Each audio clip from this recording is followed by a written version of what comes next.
To the Summit City, home to the 260's dedicated high school athletes and fans. Each victory and celebration captured by our camera. Treasure the highlights from the Summit Athletic Conference this season, or complete games live or on demand. After all, nobody's more proud to call Fort Wayne home than SummitCitySports.com.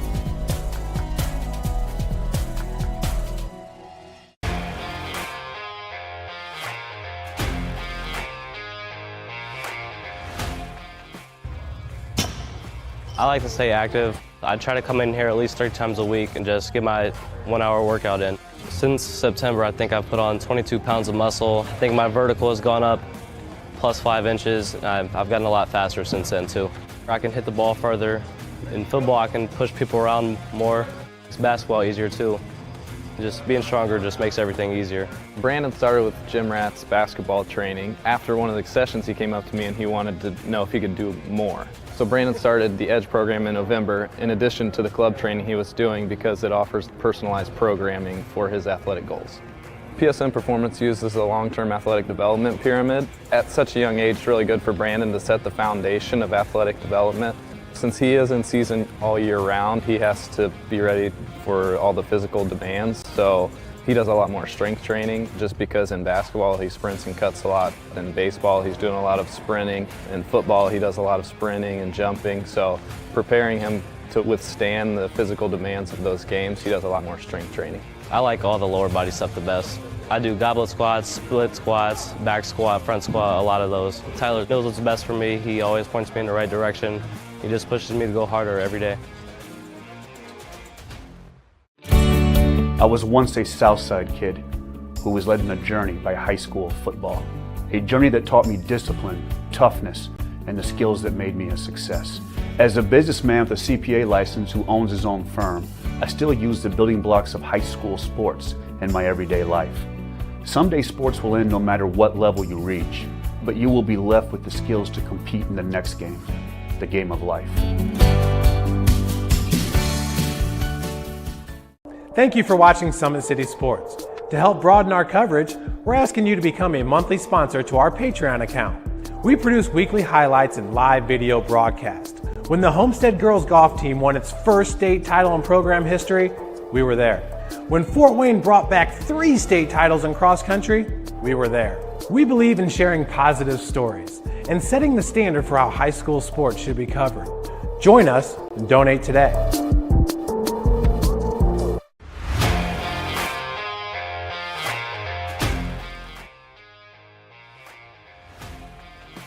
I just want to be the best in basketball. So I want to be the greatest of all time to play women's basketball. So I just know there's people out there working just as much as me. So I just want to keep working hard and keep that intensity going. And so one day I can pursue my dreams of being in the WNBA and playing overseas. So I just want bigger things to come in my life. I remember when I started in March, she could do 0 pull-ups. She did have a great 25-inch vertical when she first started. She only weighed 150 pounds. One of our main mottos is do the simple things exceedingly well, and that's where we started. So we started the foundation, building her base, and now we've got to basically the peak of our pyramid of things that we can do with her. So we didn't skip any levels, we did all the basics, and she got really, really good at them, and that's what's led her to become as great as she is at basketball and performance. I've watched her grow, the confidence-wise, the strength-wise, the jumping ability, her footwork. It's really amazing to kind of watch for a girl her size, being 6'3", 6'4", to move like she can move and do the thing and be as agile as she is, along with the strength. At the University of St. Francis, you'll find everything you need to succeed, from business, nursing and science, to the arts, all with a 99% career success rate. You belong here. Here. Here. I belong here. Here at Always 100, we have different things that we provide each week with our elite training, working on things that can help them get a scholarship in the future if they don't have one right now. Watching skill development, helping kids get better, understanding what it takes to get to the next level. Catching and shooting, working on ball handling.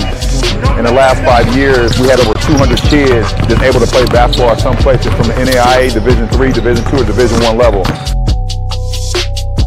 The athletes has always been here, and they're getting better. I'm watching, Summit City Sports, man, they're doing an awesome job. And, that's a plug. Them dudes are doing an outstanding job. And I'm able to be in Nashville and watch games on YouTube that they're broadcasting, and I'm seeing the talent. And it is just truly outstanding. And, you guys have seen the talent that's in the NFL now from Fort Wayne, Indiana, the talent that's coming up now, and the talent that, is just here, man. It's really cool.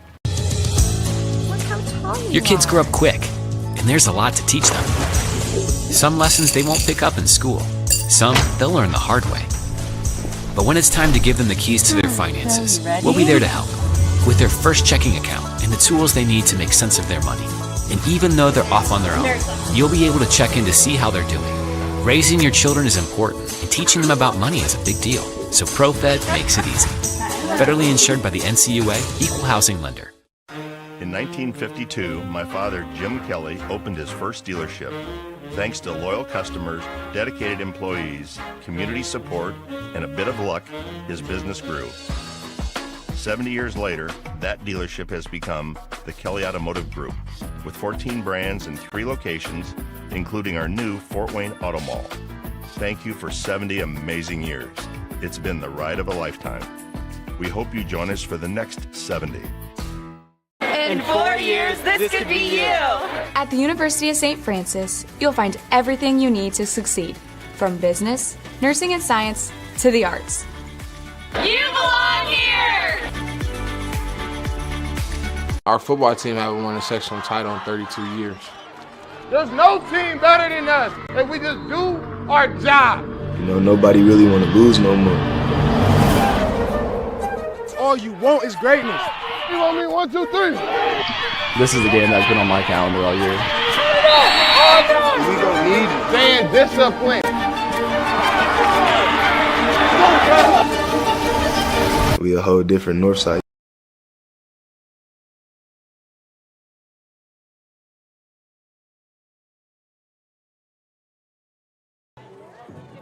Good evening and welcome to high school football here at SummitCitySports.com. This is Shane Albarani, the voice of the Fort Wayne Comets, but it is not hockey season yet. So I am out here at beautiful Spooler Stadium here tonight at Northrop High School, the place where I roamed the halls 30 years ago. Hard to believe that, but it's great to be here, and we have got another good game for you here tonight. The Northrop Bruins are hosting the Carroll Chargers, and with me tonight, of course, is my partner, Hunter Sosenheimer. And Hunter, we've talked about this one. It's going to be an uphill battle for Northrop. Not only it's going to be uphill, it's snowing and they're barefoot. Yeah, absolutely. We're hoping for a tremendous ball game here tonight. Beautiful scene here out at Spooler Stadium. Got the sun beaming across the way. That's always the fun part about being out here at Spooler, is that sun straight across the way. But hopefully it goes down here soon, and we'll be in for a good one here tonight. Yeah, it's a great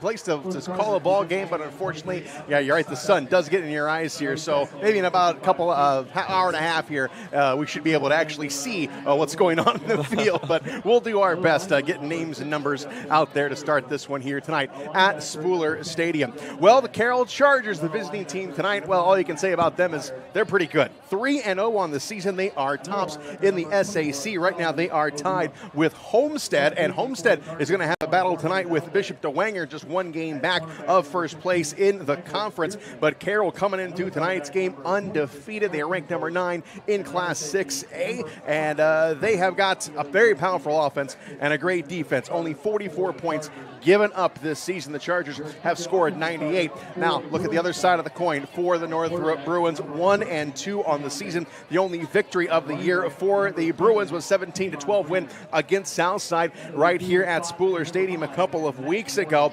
And Northrop has had some problems, really, well, kind of everything. Offensively, only 45 points scored, and they've given up 93, and that is the most in the SAC. So, not sure what the game plan is here for Northrop other than just kind of slow the game down here tonight. Yeah, Carroll has an outstanding quarterback across the way, and Jimmy Sullivan. He is a transfer from Homestead High School. He made his debut this year after the passing of quarterback Owen Sheely, and mentioned to us in our notes before the game tonight that Keon Bates, the starting quarterback for Northrop, will wear number 13 in honor of Owen Sheely for the Carroll Chargers that passed away, unfortunately, this summer. So we are still set in for a good one here tonight as the Carroll, as you mentioned, Carroll on the defensive side of things, they have an outstanding linebacking core. Those guys, they've got some great linebackers there across the way in Dylan Bennett and Royce Jones. So it should be an outstanding ball game here tonight. As you mentioned, Northrop's going to have to slow that offense down, if the Carroll offense down, if they want to keep pace here with the Chargers tonight. Yeah, of course, on paper we know, Northrop is at the deficit here, but that's why we play the games. But like we're talking here, that they need to slow the game down, meaning you get that football and you control the clock, obviously. So I think if Northrop can get on the field first, if they put their offense on the field first, they could actually maybe wind down the clock. And who knows? You get a long drive, you score some points on the opening drive, you build that confidence, and who knows what kind of ball game you got. Absolutely. There's always a such thing as an upset, but it's going to be hard to take down these Carroll Chargers here tonight. Northrop coming in with first-year head coach Quentin Bowen. He was an assistant coach out at Snyder High School under Kurt Tittman, so he's got some outstanding football knowledge. So let's see if he can put that to use tonight against these Carroll Chargers. Take a look at some games in the area tonight. We'll, of course, keep you updated throughout the evening on the games as let's take a look at those games in the SAC tonight. We have got probably the game of the night. Bishop DeWanger travels out to Homestead to take on the Spartans, and, that is really the game of the night. You take a look at the first and second place team in the conference going at it at Homestead. Of course, Homestead, not a very easy place to play. Yeah, that game is going to be outstanding there out at Homestead High School. Bishop DeWanger and Homestead battling it out. That's always a great battle there between those two teams and the top four teams in the SAC. If you get Carroll, Homestead, DeWanger, or Snyder, those four teams battling against each other is always something special. So we'll keep you updated on those scores tonight around the area, and we'll have the halftime scores brought to you by Parkview Sports Medicine at our halftime break. And then you take a look at, actually, this is kind of an interesting matchup. It is the Concordia Cadets taking on the Bishop Lures Knights. Now, on paper, of course, it doesn't really jump off the sheet there, but both teams are 1-2 right in the middle of the pack. And you know what? The winner of this one gets to 500 and actually kind of gets into the mix of talking about breaking into that top four game, top teams in the SAC. Absolutely. Concordia and Bishop Lures will be an awesome game there out at, I believe it's at Concordia here tonight, or at Concordia tonight, so that game should be an outstanding environment there out at Concordia High School. For children and families. Again, please join us in a moment of silence.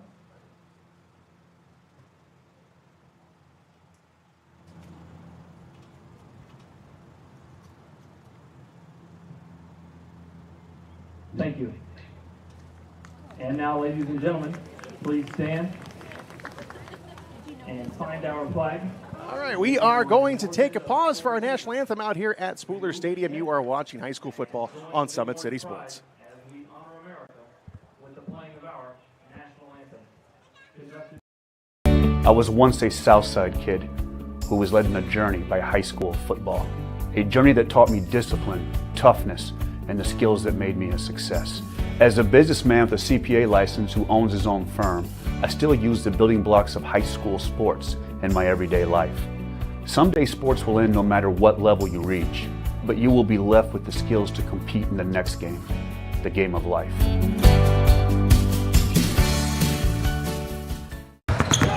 Here at Always 100, we have different things that we provide each week with our elite training, working on things that can help them get a scholarship in the future if they don't have one right now. Watching skill development, helping kids get better, understanding what it takes to get to the next level. Catching and shooting, working on ball handling. In the last 5 years, we had over 200 kids that's able to play basketball at some places from the NAIA, Division III, Division II, or Division I level. Your kids grow up quick, and there's a lot to teach them. Some lessons they won't pick up in school. Some they'll learn the hard way. But when it's time to give them the keys to their finances, we'll be there to help with their first checking account and the tools they need to make sense of their money. And even though they're off on their own, you'll be able to check in to see how they're doing. Raising your children is important, and teaching them about money is a big deal. So ProFed makes it easy. Federally insured by the NCUA, Equal Housing Lender. In 1952, my father, Jim Kelly, opened his first dealership. Thanks to loyal customers, dedicated employees, community support, and a bit of luck, his business grew.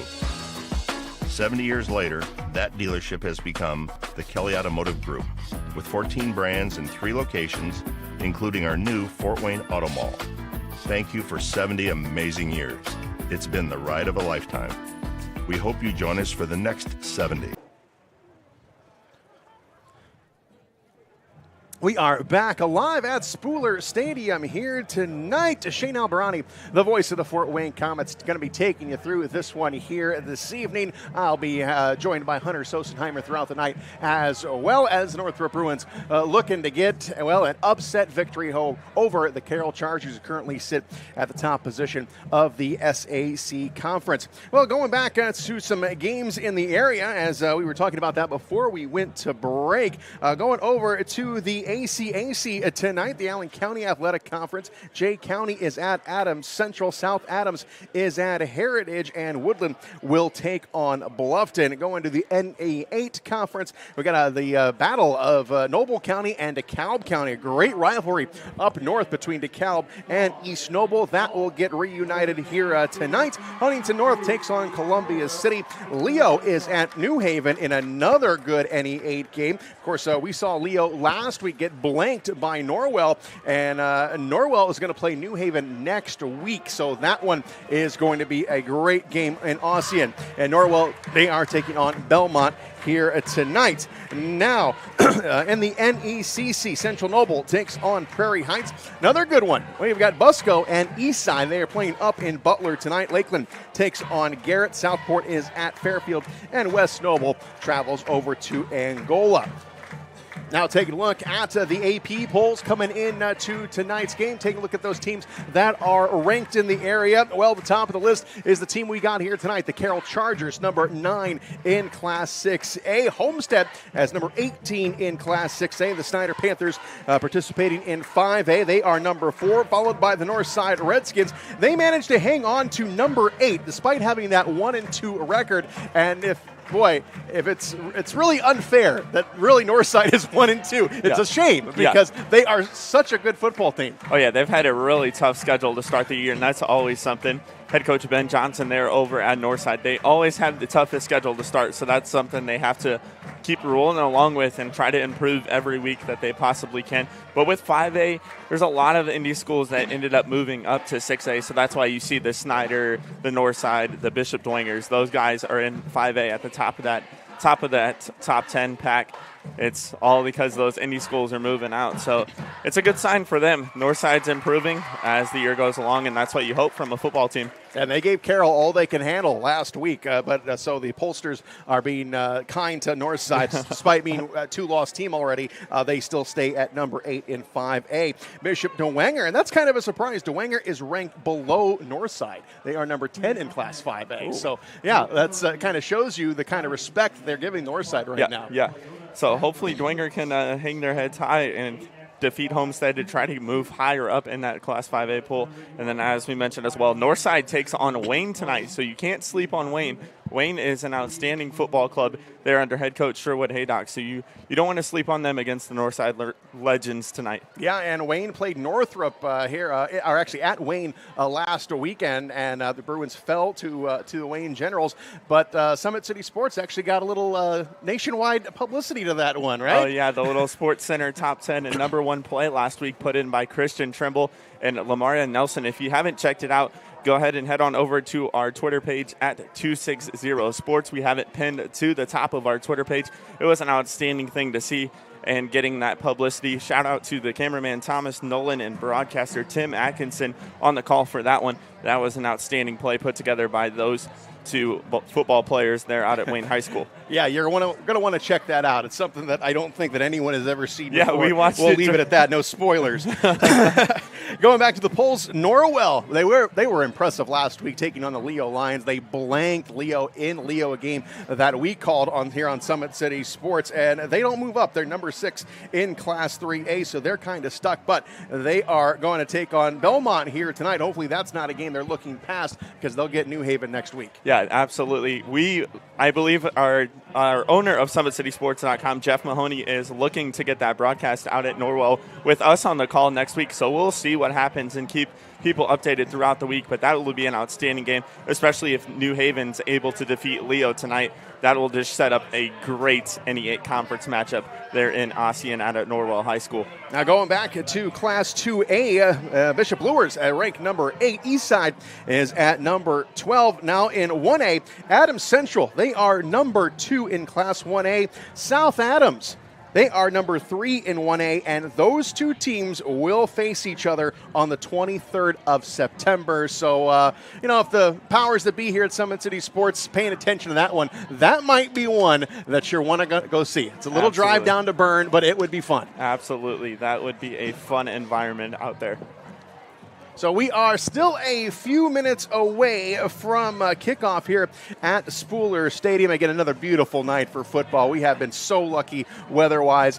This is week number 4. Hard to believe. We're almost at the halfway point. It's crazy. But it has been an exciting season so far. Hopefully, we'll keep the highlights rolling here tonight at Spooler Stadium. Let's take a look at the probable starters for the two teams here tonight. First, starting with the visiting Carroll Chargers. Well, Jimmy Sullivan, we talked about him a little bit earlier in the pregame. Jimmy Sullivan is just a sophomore. He takes the helm at quarterback. He is 6'3", 170 pounds, and a sophomore.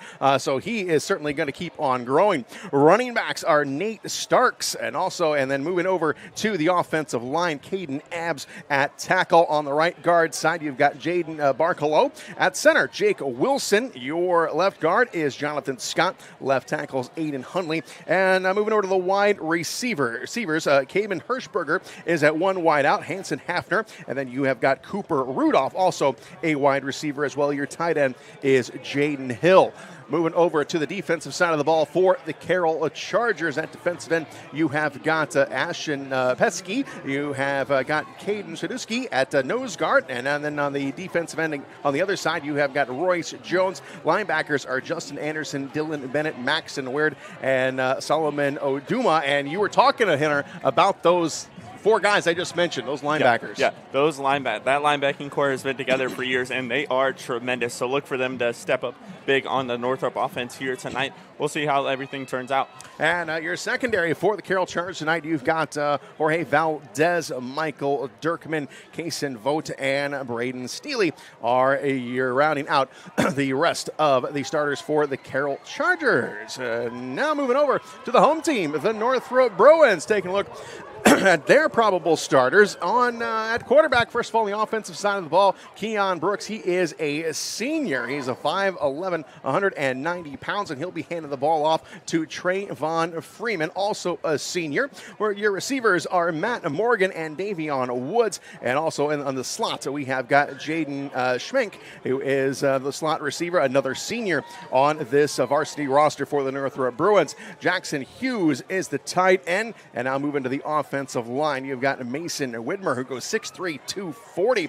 Deconian Pittman, who is 240 and 5'10". Riley Murphy, and you've got Landon Chillicott, and also tackle position, you've got James Williams. Moving over to the defensive side of the ball for the Northrop Bruins, you have got Giulianti Hilton, Marcus Logan at defensive tackle. Also on tackle, you've got Ezekiel Cowherd. Defensive end, you've got Micah Cowherd. And then the linebacking core is Josh Taylor, Adrian Porty, O'Marion Rogers, and Bryce Madison. Your safety is Jalen Williams. And on the corners, you've got Aaron Robinson and O'Marion Enolis. And then your Jacob Gump does the place kicking and the punting for the Northrop Bruins. And that is a look at the starting lineups here tonight. We still a few minutes away from kickoff, so we will take one more break. You are watching Summit City's high school football on Summit City Sports.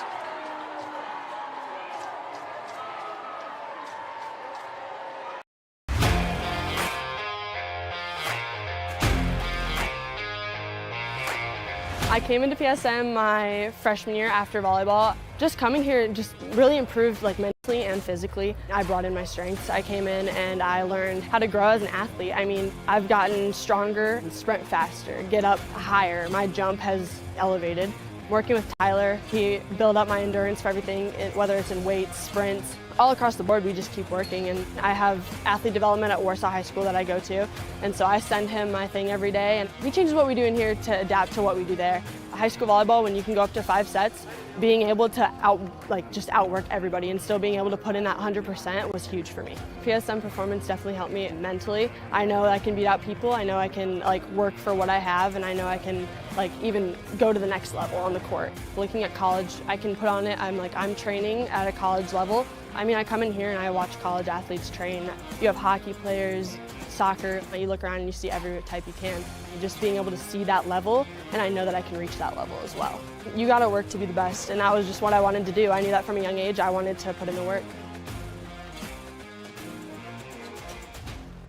The athletes has always been here, and they're getting better. I'm watching, Summit City Sports, man, they're doing an awesome job. And, I mean, that's a plug. Them dudes are doing an outstanding job. And I'm able to be in Nashville and watch games on YouTube that they're broadcasting, and I'm seeing the talent. And it is just truly outstanding. And, I mean, you guys have seen the talent that's in the NFL now from Fort Wayne, Indiana, the talent that's coming up now, and the talent that, is just here, man. It's really... We are back live at Spooler Stadium here at Northrop High School. Shane Albarani and Hunter Sosenheimer with you here tonight. And the deck is definitely stacked against the home team, the Northrop Bruins, here tonight, taking on the number 9 team in Class 6A, the undefeated Carroll Chargers. They are 3-0 on the season. The Northrop Bruins are 1-2 coming into tonight's contest. So this one could be interesting. You have got actually a veteran squad here for the Northrop Bruins, taking on a very skilled Carroll team here tonight. But as we were discussing a bit in the pregame, the Bruins have just got to play ball control here tonight. Hopefully they maybe can get that offense on the field first and maybe chew up some clock here on the first drive, as right now we are getting our coin toss. It looks like Northrop has won the toss, and they are deferring to the second half. So that means Carroll, they are going to receive the opening kickoff here tonight.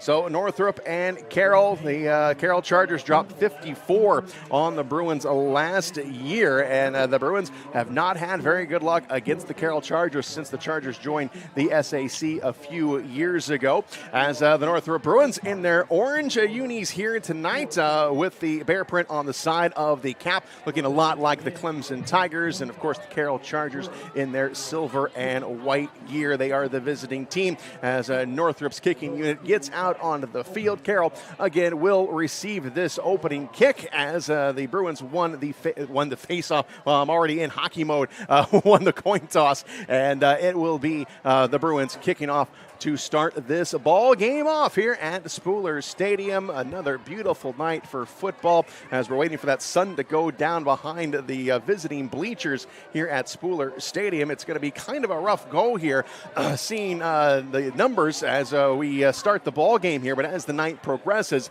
it's going to be a lot easier for us calling the action here this evening. So the Bruins are set to tee it up and kick it away. Jacob Gump, 6'1" junior, does all the kicking duties here for the Northrop Bruins. The ball is teed up at the 40-yard line, and the Carroll Chargers are set to receive the kick. They send 3 deep. They sit at the 10-yard line as Gump is ready to go.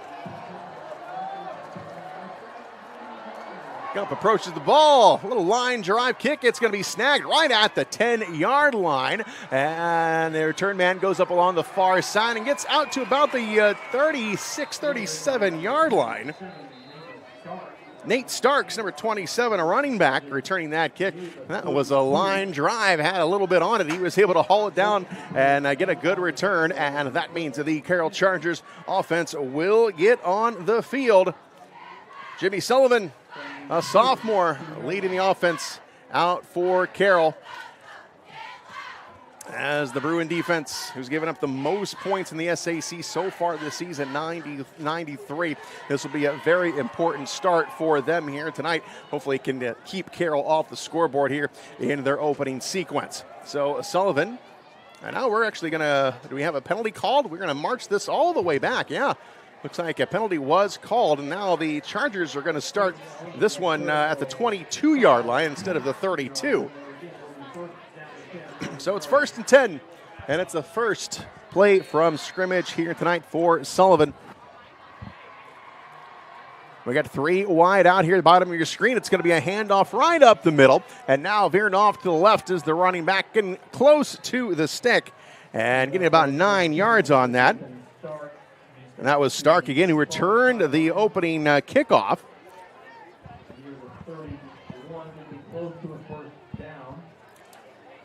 So it's a gain of 9. So a good start there for the Carroll Chargers. As Sullivan takes a look at the wristband. Again, triple wide receivers. One goes in motion. And here's the snap. They're going to give it to Stark again. They're going to go to the weak side and getting a first down as he is drug out of bounds. There's Aaron Robinson coming up and getting Stark and forces him out of bounds. It is a first down. Or check that. No, it's going to be a second down. I forgot about the holding penalty. So it is actually 2nd and 9. Now here is the first throw of the game, and that one will get him a first down. And want to say an apologies here to the fans watching, as our video was detected a problem, little internet connection along with the sun beaming here in at Spooler Stadium, but it looks like we're up and ready and rocking here, so we're ready to go. So it's a 1st and 10 for the Carroll Chargers. Ball on the 44-yard line. Here's Sullivan going to roll out to his right, tosses over the middle. It is caught and close to the first down. We got a flag called. Flag on the field right at the 50-yard line. And let's see who this one is going to go against. Again, there was a completion. Referee doesn't pick up the flag. It's like a penalty on Carroll there. It's going to back him up. Yeah, legal shift, I believe they're calling on Carroll. So 2 penalties already for the Carroll Chargers. So that's going to back him up. It'll be 1st and 15 from the 39. So Sullivan back in the shotgun as Stark in the backfield. Sends a man in motion in the snap. Sullivan is going to hand it right off to Stark. Has a hole on the left side, but it closes quickly. And the Northrop Bruins defense stepping up.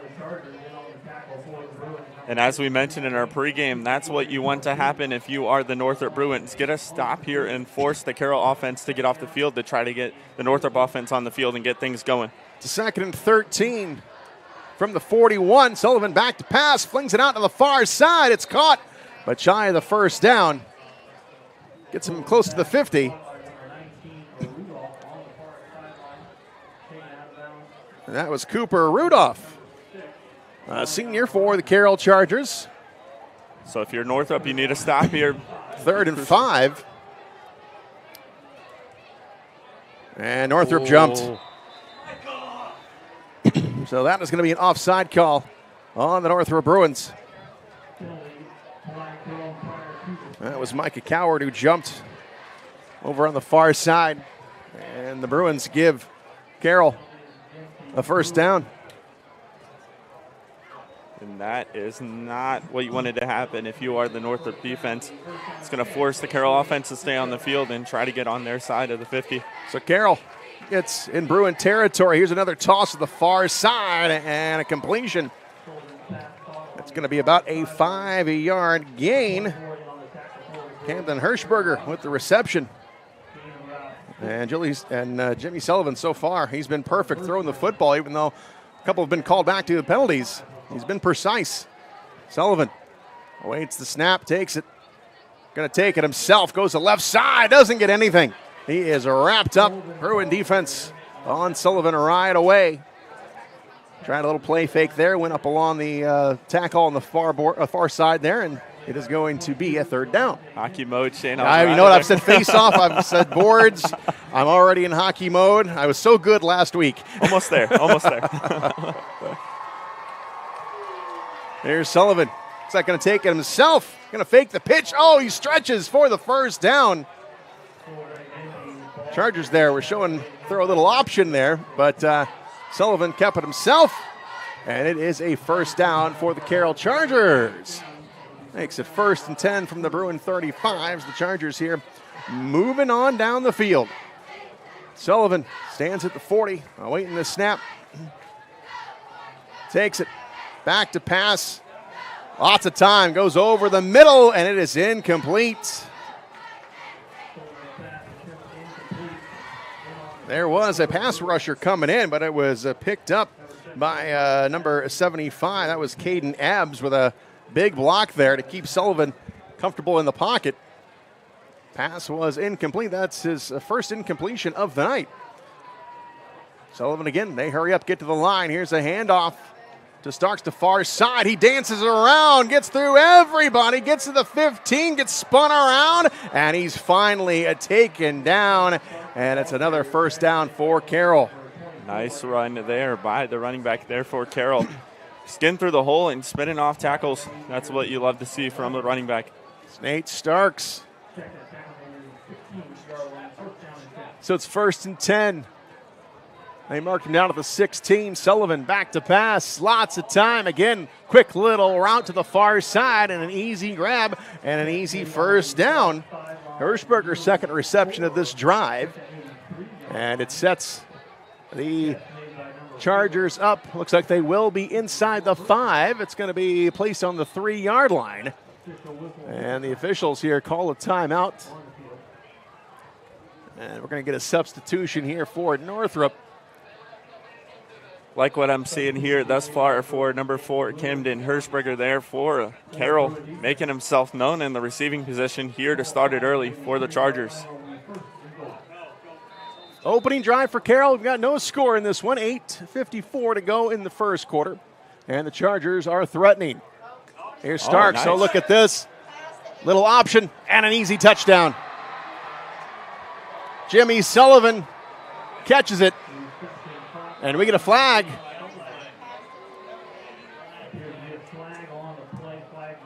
So it was ruled a touchdown, but let's see if this one is coming back. A little trickery there in the backfield for the Carroll Chargers. Little QB option. Oh. Yeah, illegal shift.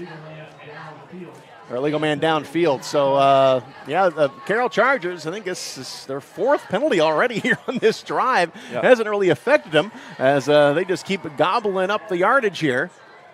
It backs them up 5, but they're still inside the 10. That was a nice play drawn out there by Doug Dinan. There for Carroll.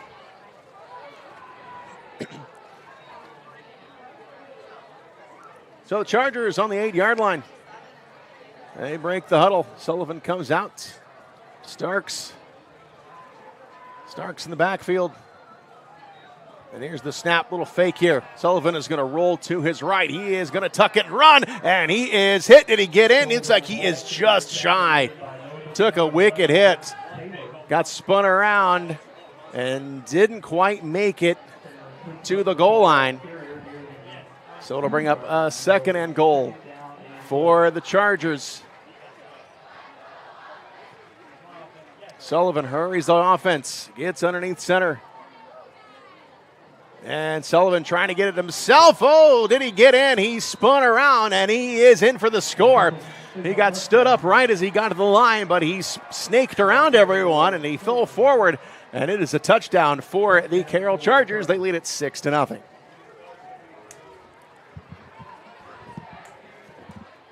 So the extra point team on for the Chargers.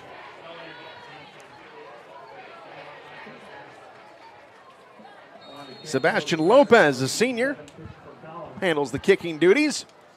And here's the snap. Ball is down. Kick is up. And it's right down the middle. And it's 7-0 Carroll.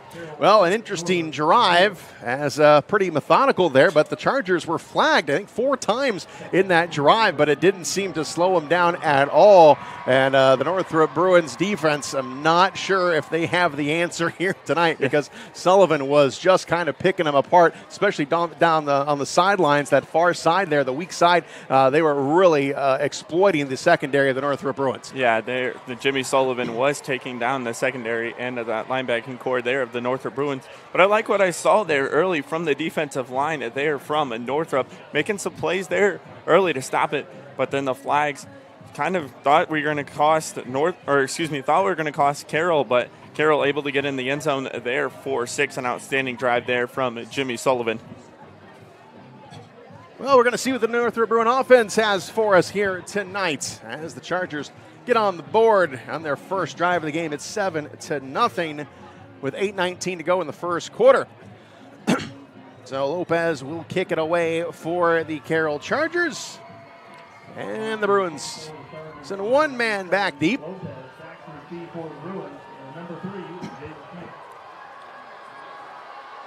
Jaden Schmink, the return man for the Bruins. Now he steps up to the 2-yard line. And Lopez to boot it away. Strong leg goes all the way. That lands out of the end zone. So Lopez not messing around. Hey, and that's like our third best out of the 4 weeks we've called this year. We've had some outstanding kickers, and we just saw another one there in Lopez for Carroll. So seen some outstanding special teams talent here around the area. Yeah, Norwell, they attempted a 45-yard field goal last week and hit the upright. And if it was good, I think that would have been good from 60, actually. So, yeah, a lot of strong kickers in the area this season. Of course, a lot of the teams recruit those soccer players. That's right. Get them in to play some football. Not football, football. All right, the Bruins. First offensive play of the night. Keon Bates will take the snap. He's going to hand it off. And a couple of yards there on the far side. That was Tavon Freeman, another senior on this Bruin squad, 185 pounds, 6'1". So he's a good-sized kid. So it'll be second down for Northrop. 2nd and 7 from their own 23.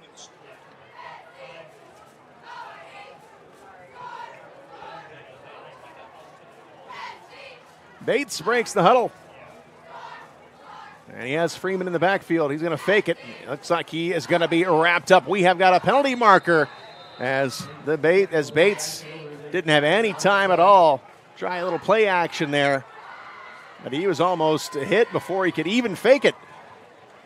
As the defensive line got in there for the Chargers. And that is going to be a holding call on the Bruins, but it's going to be declined. So that'll bring up a 3rd and 7.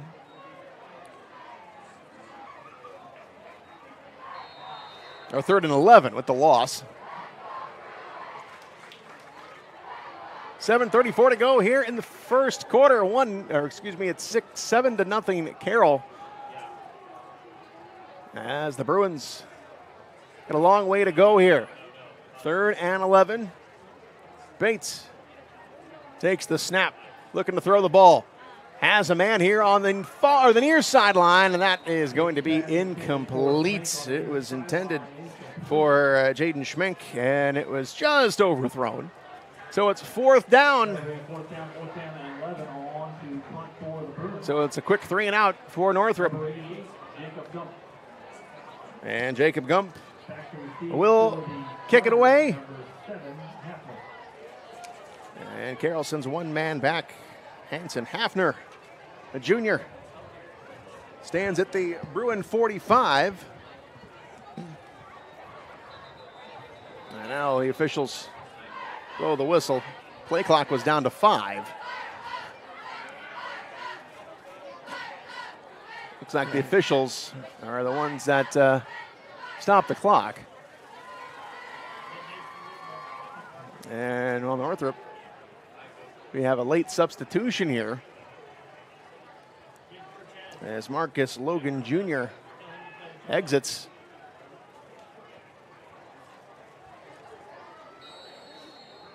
And Cortez Gentry will come in his spot. And now we're set. Here is Gump. Stands at his own 2-yard line. And here's the snap. Kick is up. A little wobbly kick. It's going to come right down the middle of the field. It's going to be fielded by Hafner at the 50-yard line. And moving over to the right. And get a nice return. Hafner.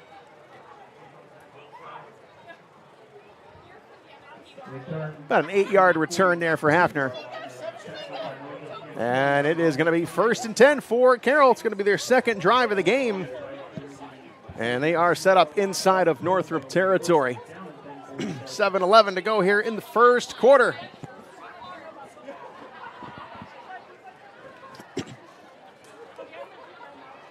Chargers' second offensive possession.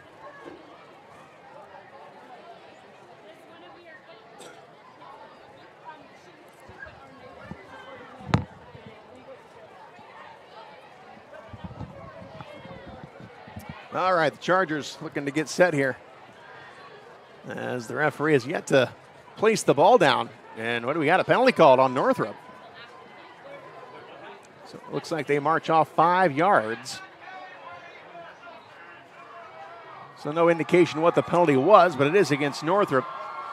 And Shane, I'm going to give you a key tip here real quick. Do not look straight up, because I just took my eyes to the sun over there, and that was brutal.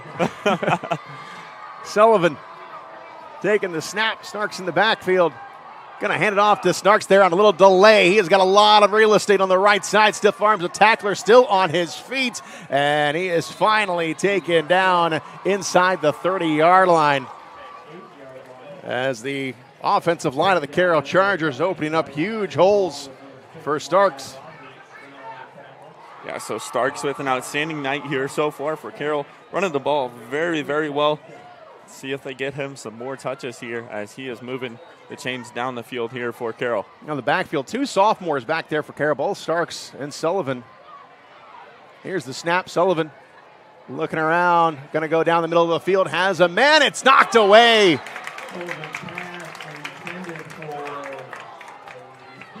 So that was Jalen Williams coming across the field from a safety position to bat that ball away right at the goal line. Nice job there by Williams. Just came out from the other side of the field and was able to bat that one away. Took some speed for him to get over there, looking at it on my replay here. But a good knock away there from Williams. So it sets up a 2nd and 10 for Carroll. Here's the snap for Sullivan. He's going to hand it off to Starks. Starks now going to find the edge, trying to bounce it around, and he is just snagged by Jalen Williams, who made the great play on the touchdown attempt. So Williams working nice here so far for the secondary of Northrop. As we got some pizza delivered here to the student section by the K105 crew.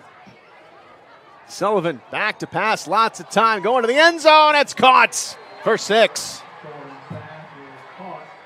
And the second touchdown of the night for the Carroll Chargers. Hirschberger down on the far sideline.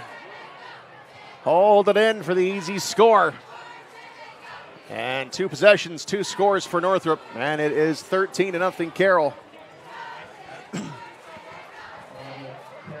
Lopez on to attempt the extra one.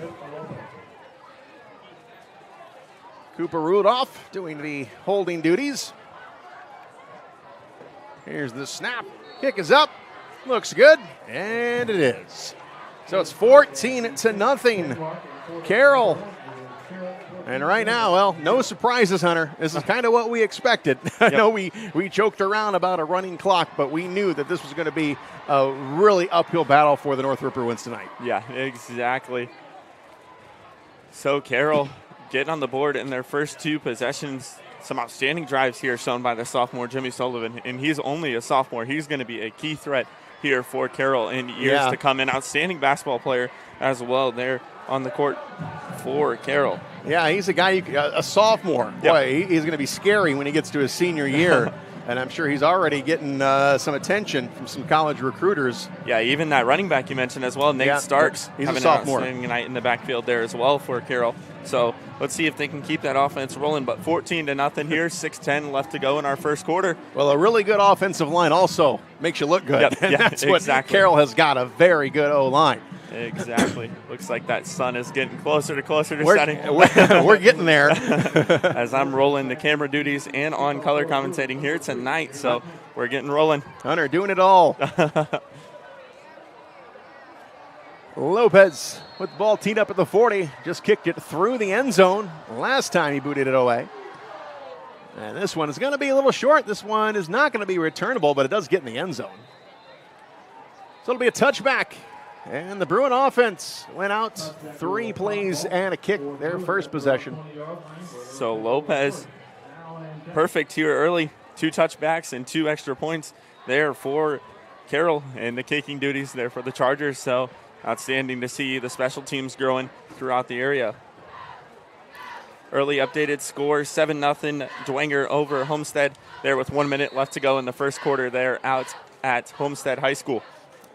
1st and 10 for Northrop from their 20. 14-0 Carroll. As Keon Bates looking to take the snap. He's got it. Tried to fake it, but nobody was there. He's going to take it himself. So a little miscommunication there. Looking at another score around the area. Just almost close to this one, 21-0 Snyder over Southside with 2 minutes left to go in the first quarter. So Snyder absolutely dominating there over at Southside. 14-0 East Noble over DeKalb. Those are some early scores around the area here tonight, and we'll have your full scoreboard and our Parkview Sports Medicine halftime show here tonight from Northrop High School. 2nd and 6 for the Bruins from their own 24, and Northrop is going to take a timeout. So they're going to talk this one over. 14-0 Carroll, already up by 2 scores here, and we have got 5:26 to go, and we will take a break.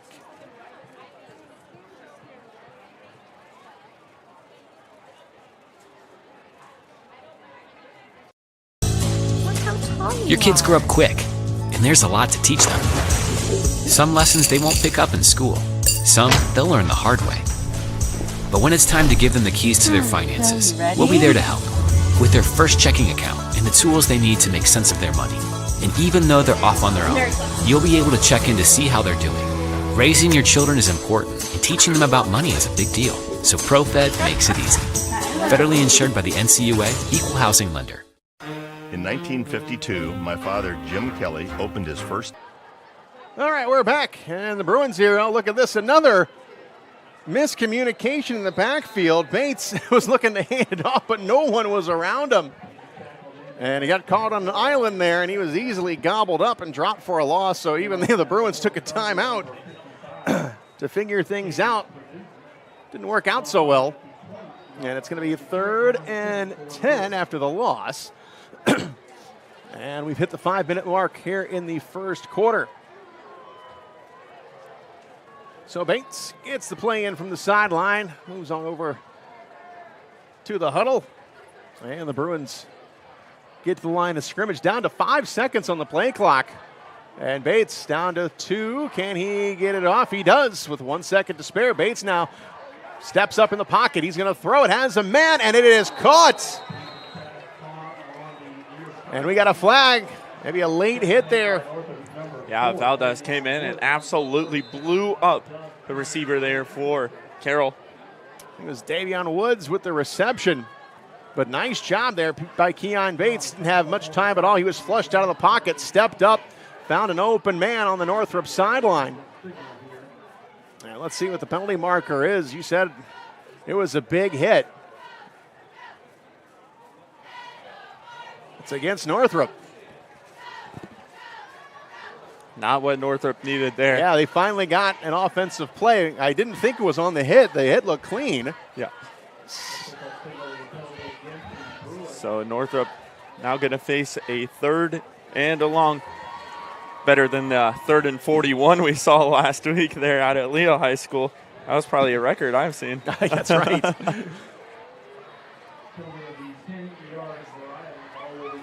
So that puts them all the way back to the 10-yard line. So it is 3rd down and 20 for Northrop. And Bates with Freeman in the backfield. Looking to take the snap. Back to pass. Flings it to the near sideline, and that is going to be intercepted, but I believe it's going to be out of bounds. I don't think Braden Steely was able to keep his feet in. Yeah, good attempt there by Steely, but it looks like he was out of bounds, so it's going to be 4th down here for the Bruins. They're going to be forced to punt as they are deep in the territory. Yeah, they had to kick from their own 2 the last time, and now Gump is going to have to get into the end zone in order to kick this one away. And again, Hanson Hafner back to return. And Hafner is a threat there for the returning part there for the Chargers. Has had some outstanding returns here this year for Carroll. So let's see if he can make some magic work in his own hands. 5 yards deep. Here's the kick. It's blocked. It is blocked. The Chargers, can they recover? It rolls out to the 5. The Bruins are going to hop on it at the 9-yard line. So now a very short field for the Carroll Chargers. So a blocked punt is going to pin the Bruins back on their own end. It'll be a 1st and 10 from the 9. It looks like let's see where they're going to actually place this. Oh, we got a false start on Northrop. So it will be Carroll ball.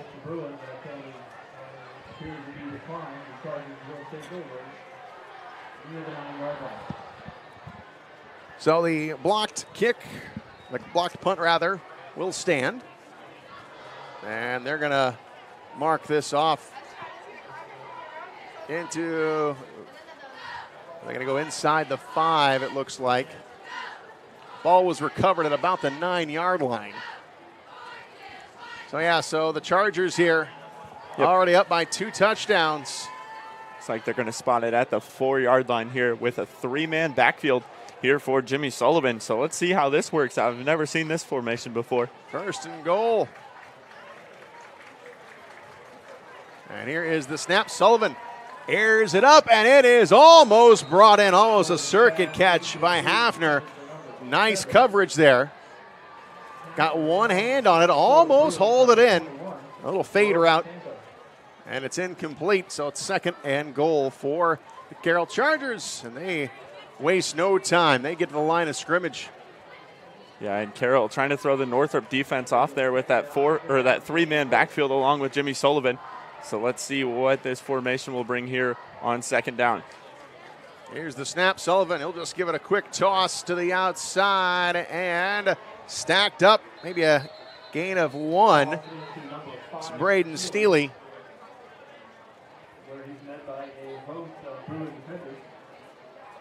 So the Bruins were able to swarm on Steely. Weren't fooled on that play.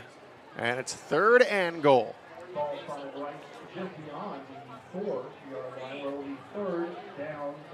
Ball is on the 3-yard line. And now we're back to 1 man in the backfield. It's Starks. And Sullivan take the snap, rolls out to his right. Nobody open. He's going to take it himself. Sullivan finds the corner, and he walks in his 2nd score of the night.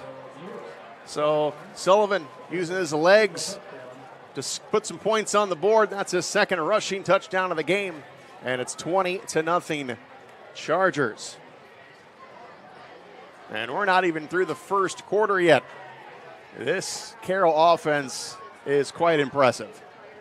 As Lopez lines up to kick it for the extra point. He's perfect tonight. 2 of 2. Rudolph the holder.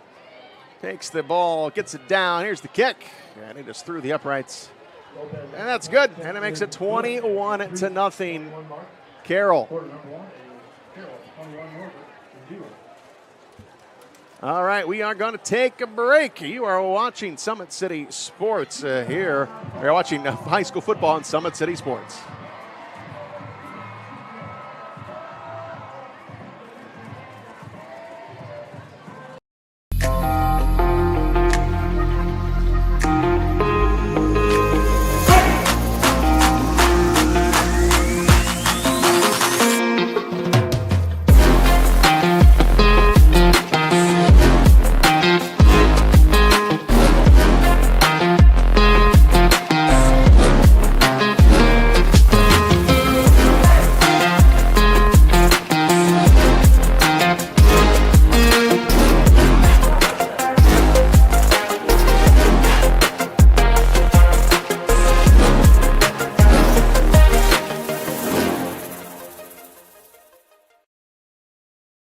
Welcome to the Summit City, home to the 260s dedicated high school athletes and fans. All right, we are back live here at Spooler Stadium on the campus of Northrop High School. Shane Albarani, the voice of the Fort Wayne Comets, taking you through this one here tonight with Hunter Sosenheimer, as we have been for the first 3 weeks of the season. This is week number 4. The Carroll Chargers looking to stay perfect on the season, and they're off to a pretty good start as they're up by 3 scores already here in the first quarter. And another touchback for Lopez as he blasted into the end zone. And the Northrop offense gets out onto the field for their 3rd try here. They have not gained very much positive yardage. Actually, with the few penalties, they might actually be negative right now. So it's 1st and 10 from the 20-yard line. And we're so close to that sun hitting that tree line and giving us some relief. Almost there. Right now, it's really a guessing game who's actually out there. But we do know Keon Bates, starting quarterback for Northrop, ready to take the snap. Freeman in the backfield. He's going to hand it to Freeman. Finds a hole on the left side, able to get across the 20. Gets maybe 2 on the play. See where they mark it. Now we'll give him 2, so it is 2nd and 8. 21-0 Carroll. 2 rushing touchdowns and 1 throwing for Sullivan for the Chargers tonight. As Northrop Bruins trying to get out of the shadows of their own goalposts.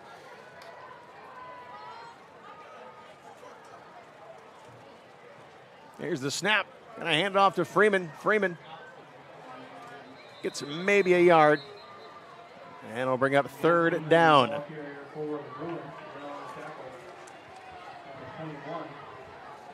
That was William Jeffries on the tackle for the Chargers. And the Bruins looking at 3rd and manageable here. It's like a 3rd and 6. Bruins kicked their first 2 possessions. Second one was blocked. Bates in the backfield. Takes the snap. Going to roll out to his right. Look out. Blindside pressure, and he is taken down. That was Jeffries who made the tackle on the previous play. Just rushed Bates, and Bates never had a chance.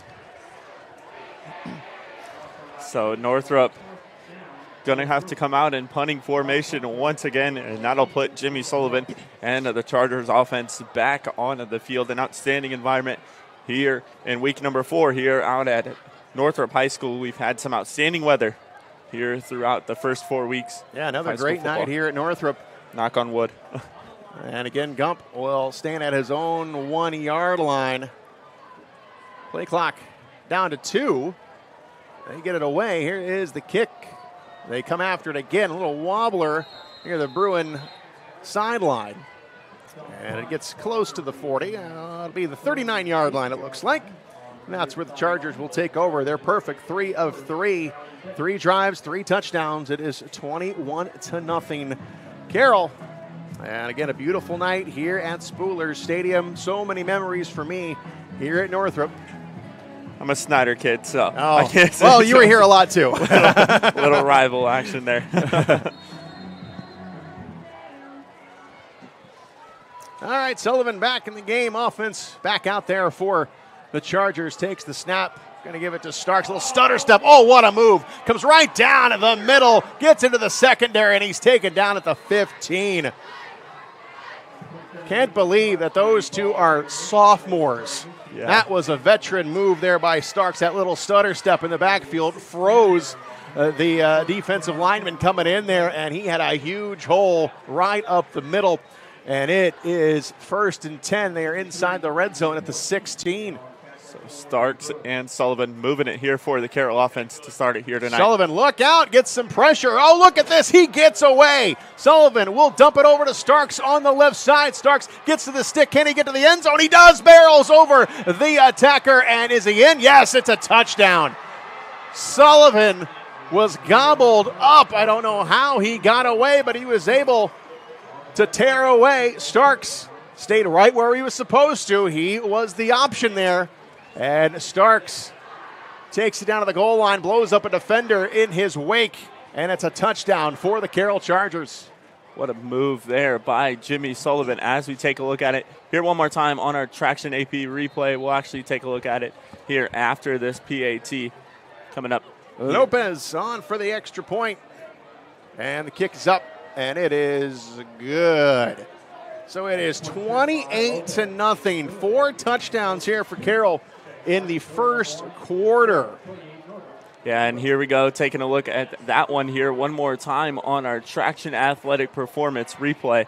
As you see here, Sullivan takes the snap, sees defenders coming after him. He just slips right underneath 3 defenders, pitches it outside to his running back and Starks able to bulldoze his way in to the end zone, take the pine line out, and it is 28-0 Carroll. So we got 42 seconds left here in the first frame here from Northrop High School. And it's been all Carroll.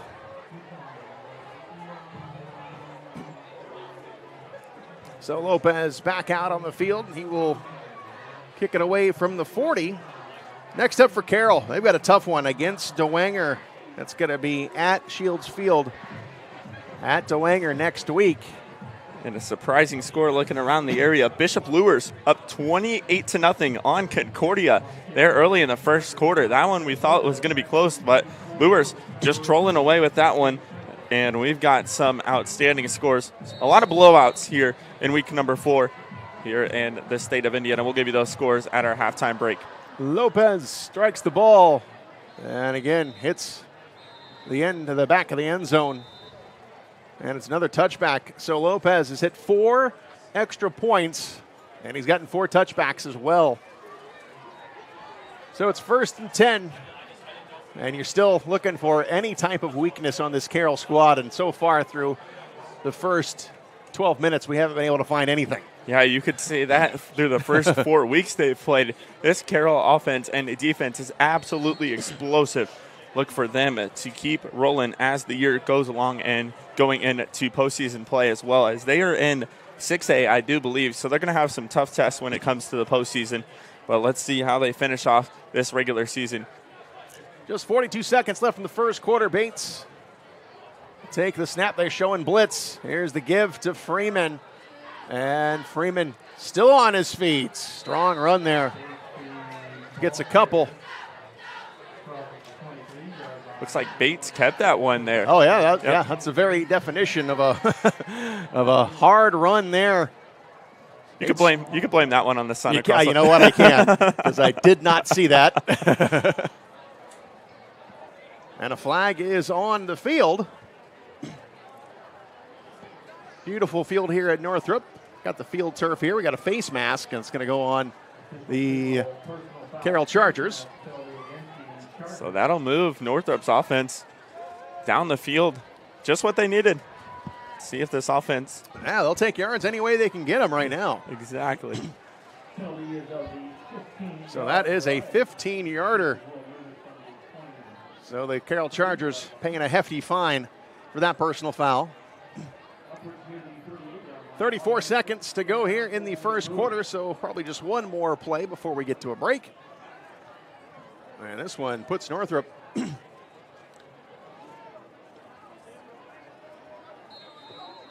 going to put them at the 38-yard line. As an empty backfield here for Keon Bates. Two receivers set up here to the bottom of your screen. And here's the snap. Bates, quick pass behind his intended target. Incomplete. That was Schmink. So it'll be a 2nd and 10 for Bates. 21 seconds to go in the first quarter. 28-0 Carroll.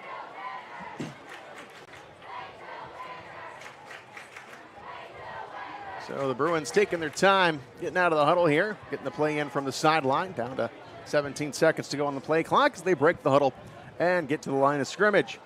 Again, empty set in the backfield. Triplets here, bottom of your screen, one up top. So trying to spread things out here. Bates looks around, has a man. It's intercepted. It is picked off by the Chargers down the near sideline and tiptoeing down inside the 10. And that is Justin Anderson, linebacker. So that was one thing missing here from the first half, an interception. And the Carroll Chargers turn that into big yardage with just 10 seconds to go in the quarter. So the Chargers here with a chance to get us to 35 points in one quarter. Taking a look at that one here one more time on a replay. Anderson just in the right spot at the right time, and he pushed off some Bruins defenders, able to break down the field, and we'll start it at the 14-yard line here for Jimmy Sullivan and the Chargers offense here once again. So they marked him out at the 14. Oh, no. Yes, the 14 is where they're going to mark him out. So it is 1st and 10 for the Chargers. As Sullivan has Starks in the backfield. Takes the snap. Look out, gets some pressure, steps up, goes to the far sideline in the end zone, and it is going to be incomplete. And that was Hafner, the intended target. That stops the clock. Still 2 seconds remaining here in the first quarter. And this first quarter, 44 minutes to play this first quarter, and it's been all Carroll. So it's 2nd and 10. And Sullivan stands at the 19 in the shotgun. He'll take the snap. He'll hand it to Starks. Starks outrunning one defender, trying to get to the edge there, turns the corner, and he's drug out of bounds. It's maybe about a 5-yard gain there, but that gets us down to zeros on the clock here at Spooler Stadium. 28-0 Carroll. And we're going to the second quarter, so we will take a break. You are watching high school football on Summit City Sports.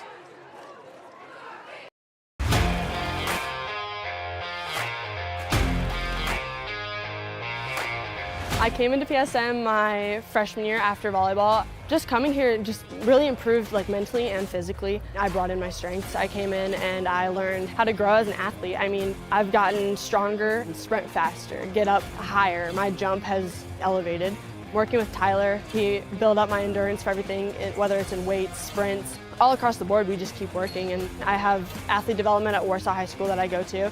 And so I send him my thing every day. And he changes what we do in here to adapt to what we do there. High school volleyball, when you can go up to 5 sets, being able to outwork everybody and still being able to put in that 100% was huge for me. PSM performance definitely helped me mentally. I know I can beat out people. I know I can work for what I have, and I know I can even go to the next level on the court. Looking at college, I can put on it. I'm training at a college level. I mean, I come in here and I watch college athletes train. You have hockey players, soccer. You look around and you see every type you can. Just being able to see that level, and I know that I can reach that level as well. You got to work to be the best, and that was just what I wanted to do. I knew that from a young age. I wanted to put in the work. The athletes has always been here, and they're getting better. I'm watching, And we're set back here at Spooler Stadium. Shane Alberani and Hunter Sosenheimer with you here tonight. And the Carroll Chargers, off of an interception, find themselves knocking on the door again, this time inside the Bruin 10. 3rd and 5, fresh 12 minutes up on the scoreboard. Here is Sullivan. And we have got some jumping around on the line of scrimmage. I think it's going to go on Carroll. That looked like it was the tackle, Aiden Hunley, who jumped first.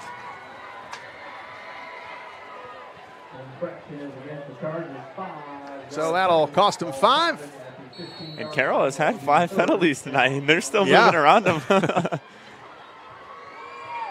3rd and long here for the Chargers. Sullivan will take it. He'll move out to his right. And he will fling it into the end zone. It's caught. Is it inbounds? No.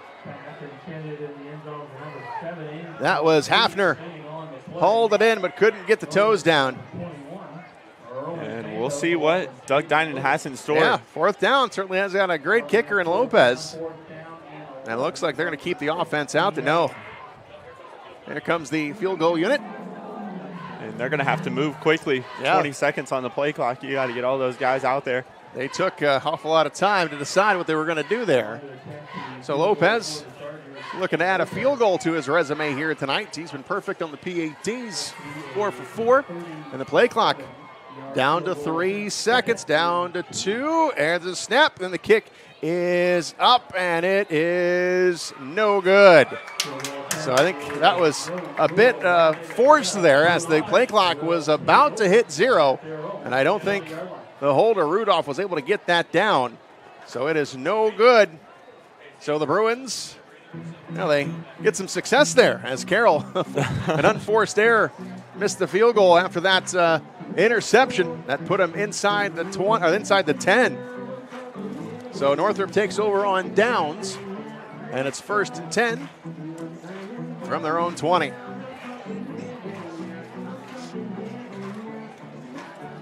Just underway here in the second quarter, 28-0 Carroll.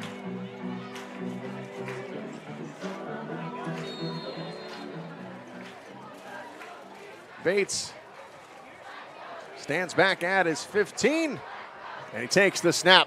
Looking to throw the football. Got a man. It is caught. The reception gets to the 30-yard line, just over the 30. And that was Schmenk. So the Bruins get some positive yardage and get their first down. Yeah, Jaden Schmenk, an outstanding receiver here for head coach Quentin Bowen in his first year with the Northrop Bruins. Schmenk, one of the returning receivers here for Northrop, had an outstanding year last year and making some plays here tonight along with Bates early here for the Northrop offense. Another empty backfield for the Bruins. Bates has receivers stacked up. Quick little throw, and it's incomplete. Schmenk again was the intended target.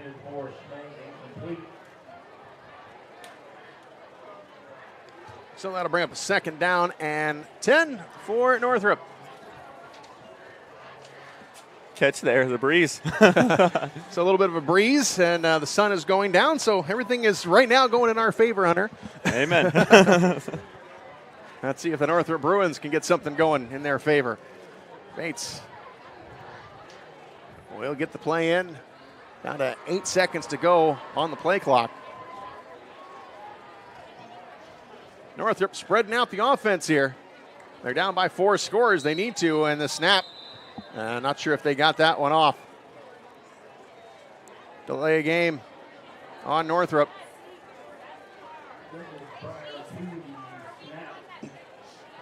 So it'll bring up 2nd down and long now. So the delay a game call.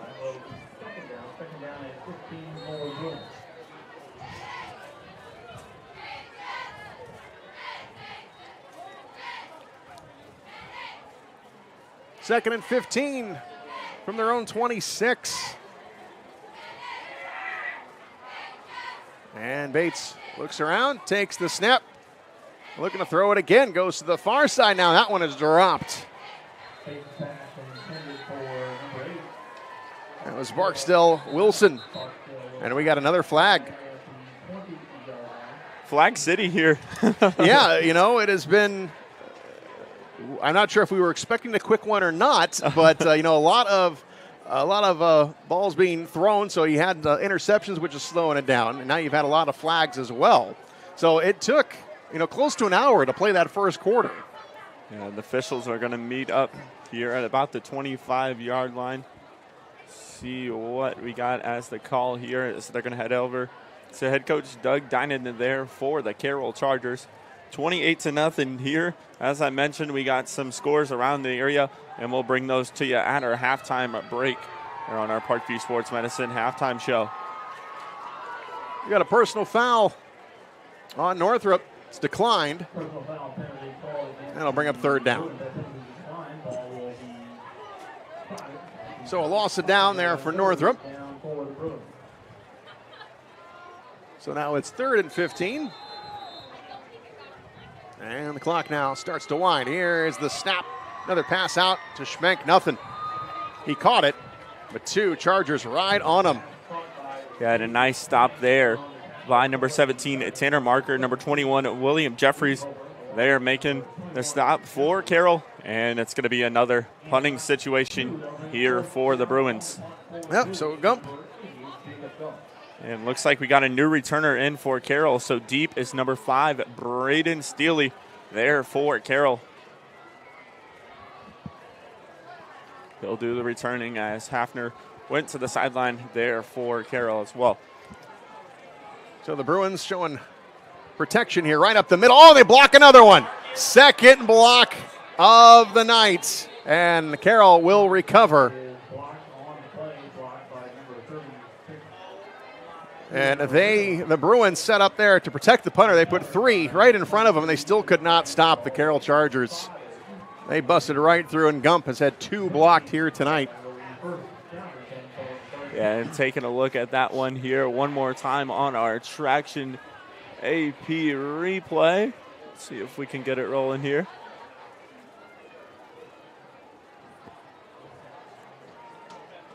As you see here,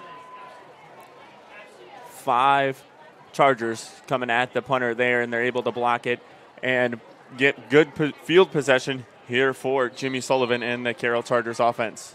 1st and 10 from the 13 for the Chargers. Sullivan will give it to Starks. Starks is hit in the backfield and taken down. That was Hinton, 6'2", 210 junior shooting in there. And it is a loss of 2.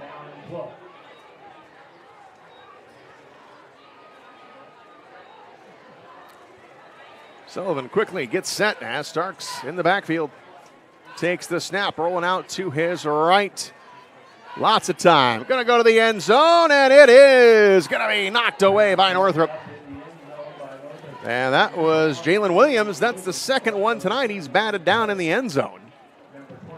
So Williams having a night here for the Northrop secondary. Things not going their way, but Williams has had 3 deflections here tonight for Northrop. So great player there in Williams, the senior there for head coach Quentin Broman and the Northrop Bruins defense. So it's a 3rd and 12 for the Chargers. Chargers have scored on every offensive possession tonight except 1. I think Chargers may take a timeout here at the play clock down to 1. Yep, they will take a timeout, so we will step away. You are watching high school football here on Summit City Sports.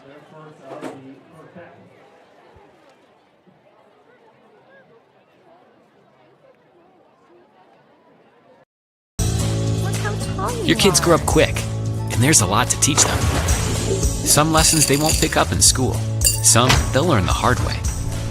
But when it's time to give them the keys to their finances, we'll be there to help. With their first checking account and the tools they need to make sense of their money. And even though they're off on their own, you'll be able to check in to see how they're doing. Raising your children is important, and teaching them about money is a big deal. So ProFed makes it easy. Federally insured by the NCUA, Equal Housing Lender. In 1952, my father, Jim Kelly, opened his first dealership. Thanks to loyal customers, dedicated employees, community support, and a bit of luck, his business grew. 70 years later, that dealership has become the Kelly Automotive Group, with 14 brands and 3 locations, including our new Fort Wayne. 3rd and 12 for the Carroll Chargers from the Northrop 16. Sullivan takes the snap. Play fake there. Look out. Going to throw it back to Starks. He catches it to the 10, the 5, trying to get to the end zone. Look at this. Starks still on his feet, looking for that hole, and he outruns everybody. And he gets in. Starks ran parallel to the goal line for about 10 yards before he could just find a spot where he can worm his way in. What a run by Starks, and a great play by Sullivan as he turned around, had a face full of orange jerseys, found Starks, and Starks with a tremendous run makes it 34-0. Yeah, the second time here tonight that Jimmy Sullivan has faced pressure and just found Starks wide open on the outside, just going to Starks. Every time pressure comes after him, and Starks is always is left wide open and has 2 scores on the night here for the Chargers. Lopez will kick this one, and this one is good. Missed a field goal attempt on their last drive, but that one goes through, stays perfect, and it's 35-0 Carroll, and we still have 9:49 to go in the first half. So it has been a rough night. Bruins 1-2 on this season. Their only win came against Southside, and last check Southside was pretty much kind of in the same situation the Bruins are in tonight as they are playing Snyder out at Southside. Yeah, a lot of teams around the area, a lot of surprising scores. Looks like Snyder is up 28-0 on Southside. They're out at Southside High School, and looking at another score game to watch in the NE8 here tonight. Let's see if we can get that score here for you, as Leo and New Haven are battling out at New Haven High School, and looks like it's the halftime break there. Leo up 7-0 on at New Haven, so not a lot of offense as most people were expecting there early tonight. They're out at New Haven High School. As I mentioned, we're trying to get that game as we're waiting on the Norwell AD approval for next week there, as New Haven will battle Norwell. They're out at Norwell High School. And Norwell up 35-0 on Belmont, another NE8 score, and we'll go through those at our halftime break.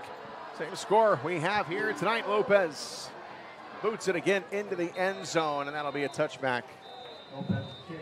So no return there for Schmink. So 1st and 10 coming up for Northrop. Bruins have only got 1 first down here in the first half. Have not even sniffed the 50-yard line. And Lopez, a key weapon there for head coach Doug Dinan as the year comes along. He is a senior, though, 6'1", 190, an outstanding leg there for Lopez, as he has been perfect on PATs and touchbacks here tonight. Just that one missed field goal, but he is an outstanding kicker there for the Carroll Chargers special teams. Keon Bates in the backfield, waiting to take the snap. Davon Freeman hasn't had very many touches. The Bruins are trying to open up the offense here. They're going to go back to Freeman, and he gets a couple.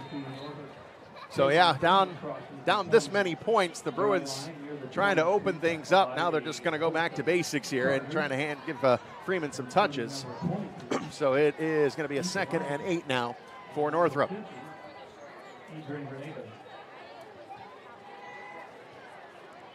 And the starter still on the field here for Carroll. Football logistics, I believe they'll probably switch things up at halftime, get some fresh faces in there for the Carroll Chargers defense. And they'll have a running clock if the score holds up. And the Bruins get maybe a yard, but there the Carroll Chargers have recovered a fumble. Ball was stripped out of the hands of the ball carrier, and the Carroll Chargers get a turnover.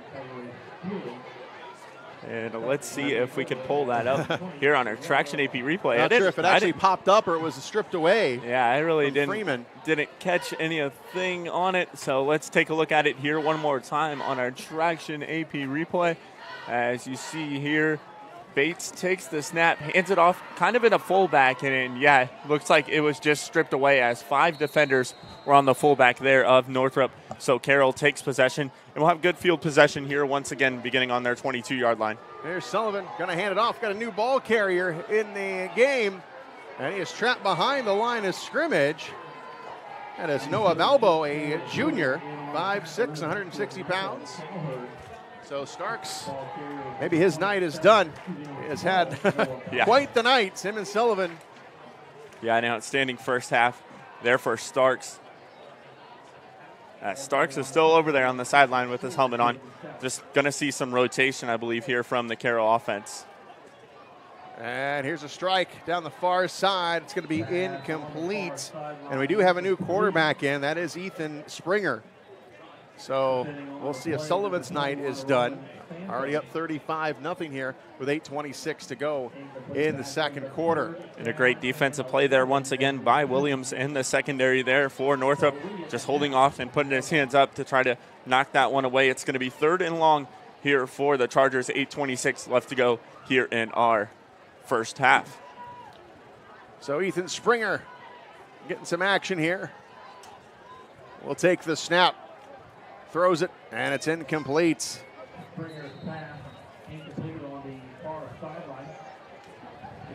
That'll bring up 4th down. Let's see if they put Lopez out there to kick the ball. He's missed one field goal. Well, it looks like Lopez is going to come out to kick here, and they're kicking from about the 24-yard line here. So let's see if Lopez can make his boot known as he has been all night here for the special teams. 1 missed field goal, but has been perfect on PATs and touchbacks there for Carroll. Yeah, this is not a chip shot. It's a 41-yard attempt. And the kick is up. Did it get through? Plenty of leg, and it is good. So Lopez puts 3 on the board, and it makes it 38-0. Still with 8:16 to go here in the first half. And the sun is set here at Northrop. And we can see. Always a good sign. But we're going to step away and take a break here before we get the kickoff here live on SummitCitySports.com. Your kids grow up quick, and there's a lot to teach them. Some lessons they won't pick up in school. Some they'll learn the hard way. But when it's time to give them the keys to their finances, we'll be there to help with their first checking account and the tools they need to make sense of their money. And even though they're off on their own, you'll be able to check in to see how they're doing. Raising your children is important, and teaching them about money is a big deal. So ProFed makes it easy. Federally insured by the NCUA, Equal Housing Lender. In 1952, my father, Jim Kelly, opened his first dealership. Thanks to loyal customers, dedicated employees, community support, and a bit of luck, his business grew. 70 years later, that dealership has become the Kelly Automotive Group, with 14 brands and 3 locations, including our new Fort Wayne Auto Mall. Thank you for... Back out at Spooler Stadium, Shane Alberani and Hunter Sosenheimer with you here tonight. It's been all Carroll. It's 38-0. As Lopez again sends it to the back of the end zone for a touchback. Bruins have not been able to return a single kick here tonight, and they've seen quite a few. So it's 38-0. There has only been one drive here tonight where the Chargers have not put points on the board. So it is 1st and 10 for Northrop, who have not been able to get out of their own territory here tonight. And just checking some score around the area. We actually have a close one. Wayne and Northside, 8-6. Wayne over Northside. That's there. A big surprise we got a close one there happening out at, I believe it's at Wayne, Northside, somewhere. One of those two. Bates takes the snap, steps up, and he is gobbled up. Did not have any time to throw the ball. That pocket collapsed quite quickly, and Bates gets up on his feet. Bruins have turned the ball over twice in their own end to interception and a fumble. And Bates a little shaken up there, trying to walk it off. And Bates gets the play in from the sideline. Play clock down to 14. And it was a loss on the play. So it's 2nd and 18.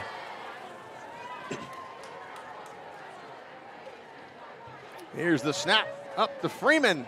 And he is tackled maybe a yard. Royce Jones, 6'1", 190-pound junior, wraps him up. And it's going to be 3rd and long. No gain on the play, so it'll stay 3rd and 18.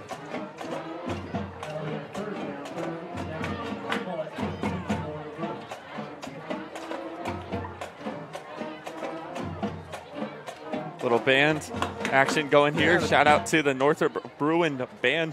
The Big Orange Pride? Yep. I was trying to remember what it's called. Big Orange Pride. There it is. Shout out to the Northrop band. Also, great student sections on hand here tonight as Carroll is always Bates deep traveling. Trying to throw the football. Got hit. And was able to unload it. It's incomplete. Ethan Wright was causing trouble on Bates. And now the Bruins will have to kick it away. And this has been an issue also for Northrop. They've had 2 punts blocked here tonight. And now look who's back in the ball game. Number 7, Hafner, will go back and be the return man. And let's see if the Chargers come after this one again. And the Bruins punting again from their own end zone. Max protects right in front of Gump. Here's the snap. They come after it again, and they almost got it. Kick is away. Hafner will let it bounce. It's going to crawl into Carroll territory, and it's going to be down inside the 40. So a nice kick there by Gump. Avoided the pressure. Was able to get it off the foot. And the Chargers, again, short field. This actually might be their worst starting position of the game. 6:22 to go in the half. 38-0 Carroll.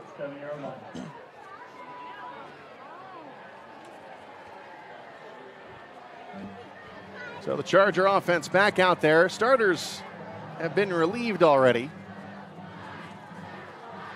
So Ethan Springer back in for his 2nd series at quarterback.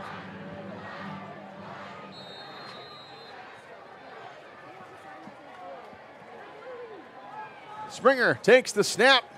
Little delay handoff in the backfield to the 40. Oh. To the 45. And that's Malbo into the ball game. Broke a couple tackles, gets it to the 45.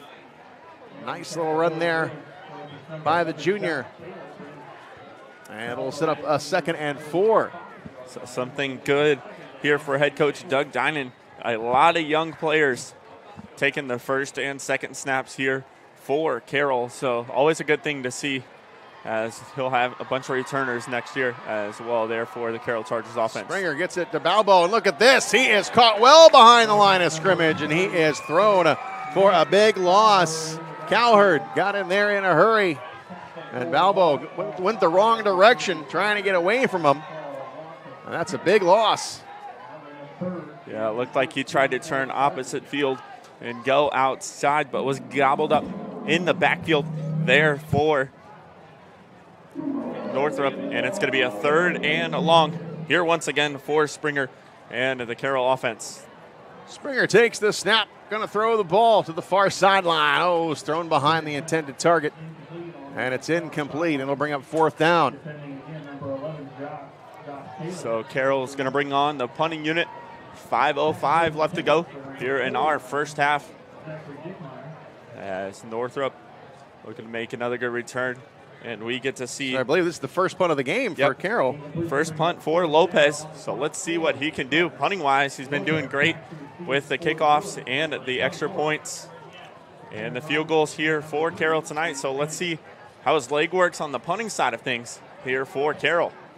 Northrop sends 2 back deep as we are about to hit 5 minutes to go. It's a high snap. Lopez gets it. And nice kick, takes a Carroll bounce. Going to go inside the 20, inside the 15. What a kick by Lopez. Had to deal with a high snap there, hold it in, and still manage to crush one. So spotted at the 12. Nice kick there by Lopez. Outstanding on the kicking duties here tonight for Carroll. And the Bruins offense will come out once again. So it's 1st and 10 from the 13 from Northrop.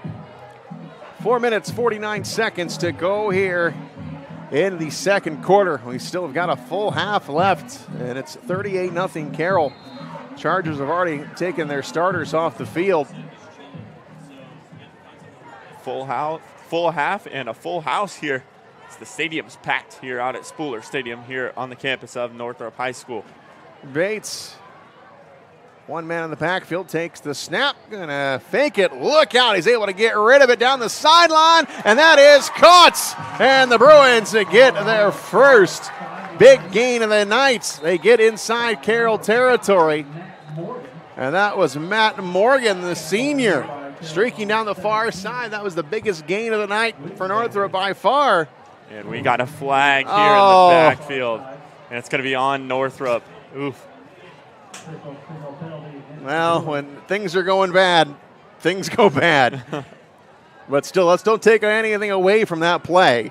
Yeah, that was a nice ball there by Bates, finding Morgan deep on the pass. Great catch there by Morgan, but a flag is going to bring it back, and Northrop is going to fall back to, looks like that ball spotted at about the 7-yard line. Legal man downfield.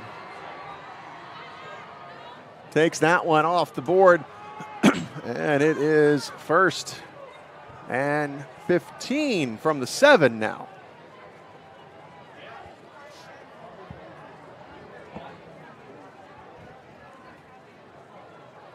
Bates stands at the 1, takes the snap.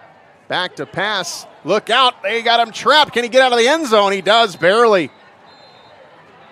Coverage sack there. Bates looking down the field, nothing. And he was actually hit in the end zone. He was able to sneak out of there. And they downed him at the 1 or the 2-yard line, actually. Yeah, 2-yard line. So it will be 2nd down.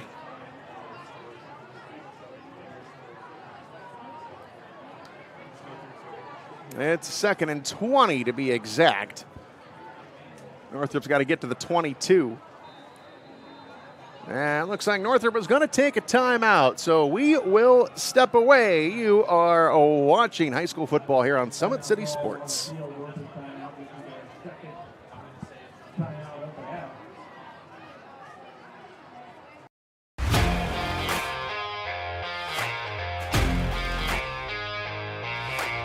I came into PSM my freshman year after volleyball. Just coming here just really improved mentally and physically. I brought in my strengths. I came in and I learned how to grow as an athlete. I mean, I've gotten stronger, sprint faster, get up higher. My jump has elevated.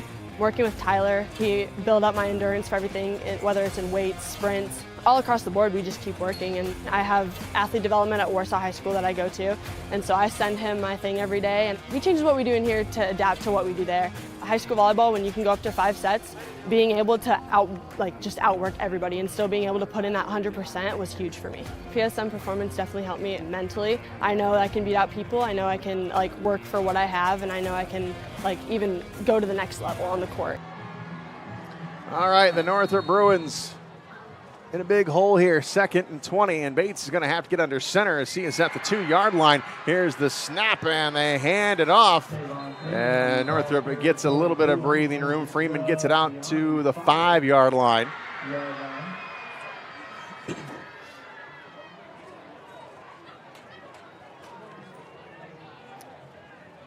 So it's 3rd and 17.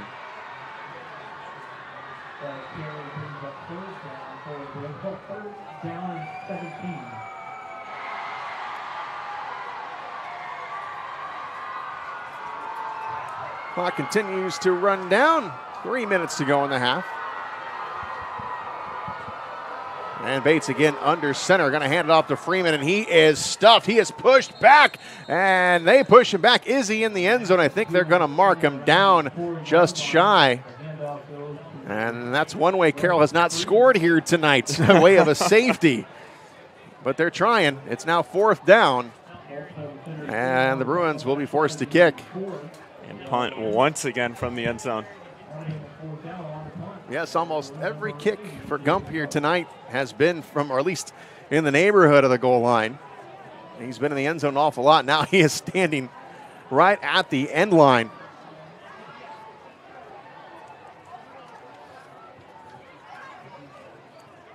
Hafner back to return. Here is the kick. That's a high kick. Hafner will let it go. It's going to hit about the 31-yard line. Ping pongs around. It's going to be down inside the 35. So another short field for Carroll. And we got a $1:57 to go in the first half. 38-0 Carroll.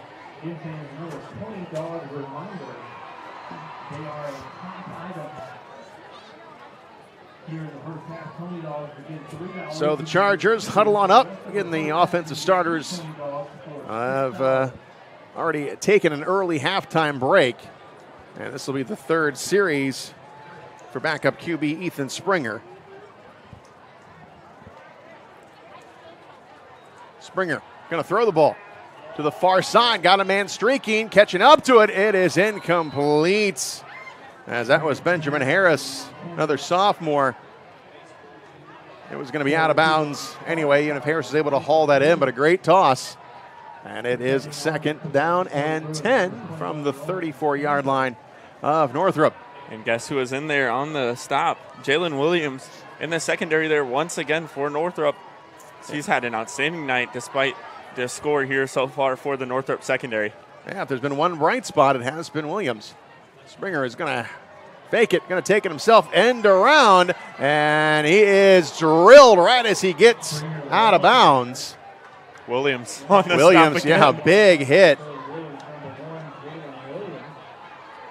And it looks like he did make contact inbounds, so no penalty there. But a wicked hit by Williams, and it's 3rd and short.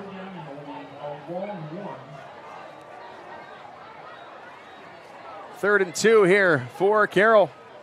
They're going to hand it off, and they're not going to get to the stick as Balbo was tackled for a loss. And now it's 4th down. And I think, let's see they're going to go for it. Looks like the offense not going anywhere. Lopez already drilled a 41-yard field goal in this first half, but they're going to keep him on the sideline. I wonder if Dynan's just going to let this clock roll down here and then call a timeout once the play clock goes, or we'll see if they'll run something here. Yep, looks like they're going to get a call here, so the offense is going to run a play here for Carroll. So Springer takes the snap. Back to pass, gets flushed out of there, and now looks like he is going to be tackled and not going to get to the down marker. And they will turn it over. So the Bruin defense holds. And it gets down to 48 seconds to go here in the first half. So Northrop takes over. And looks like it's going to be at the 31-yard line.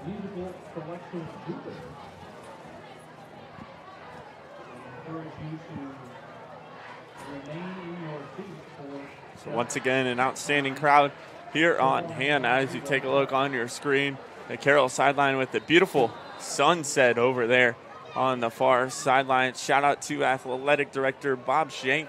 Always an outstanding host here, whether out here on the football field here at Spooler Stadium or inside the beautiful new renovated gymnasium. And the Bruins content with just running the clock out here. Or maybe not. Clock continued to run here, and it looks like they're gonna wind it down. Yep, looks like it. 30 seconds on the game and then 40 on the play clock. So I think they're just gonna run this one down.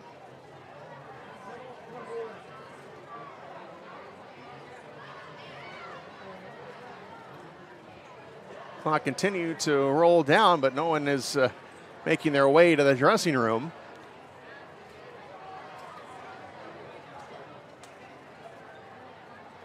We got 5 seconds. And that is going to do it for the first half.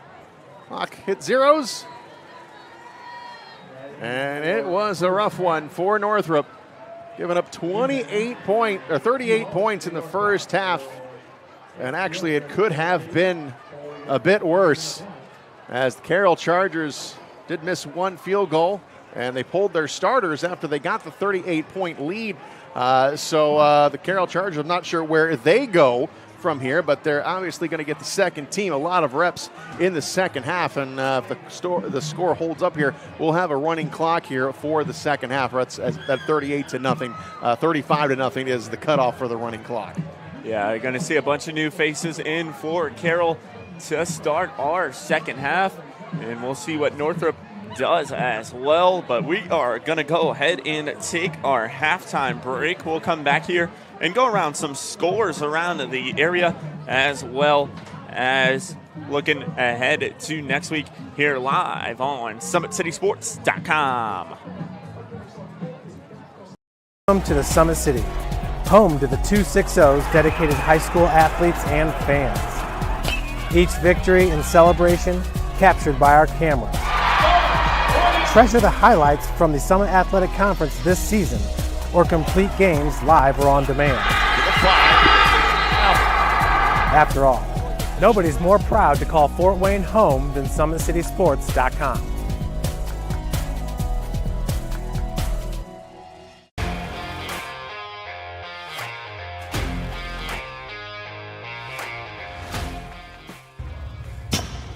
I like to stay active. I try to come in here at least 3 times a week and just get my 1-hour workout in. Since September, I think I've put on 22 pounds of muscle. I think my vertical has gone up plus 5 inches. I've gotten a lot faster since then too. I can hit the ball further. In football, I can push people around more. It's basketball easier too. Just being stronger just makes everything easier. Brandon started with Jim Rath's basketball training. After one of the sessions, he came up to me and he wanted to know if he could do more. So Brandon started the EDGE program in November, in addition to the club training he was doing, because it offers personalized programming for his athletic goals. PSM Performance uses a long-term athletic development pyramid. At such a young age, it's really good for Brandon to set the foundation of athletic development. Since he is in season all year round, he has to be ready for all the physical demands. So he does a lot more strength training, just because in basketball he sprints and cuts a lot. In baseball he's doing a lot of sprinting. In football he does a lot of sprinting and jumping. So preparing him to withstand the physical demands of those games, he does a lot more strength training. I like all the lower body stuff the best. I do goblet squats, split squats, back squat, front squat, a lot of those. Tyler knows what's best for me. He always points me in the right direction. He just pushes me to go harder every day. I was once a Southside kid who was led on a journey by high school football. A journey that taught me discipline, toughness, and the skills that made me a success. As a businessman with a CPA license who owns his own firm, I still use the building blocks of high school sports in my everyday life. Someday sports will end no matter what level you reach, but you will be left with the skills to compete in the next game, the game of life. Thank you for watching Summit City Sports. To help broaden our coverage, we're asking you to become a monthly sponsor to our Patreon account. We produce weekly highlights and live video broadcast. When the Homestead girls golf team won its first state title in program history, we were there. When Fort Wayne brought back 3 state titles in cross country, we were there. We believe in sharing positive stories and setting the standard for how high school sports should be covered. Join us and donate today.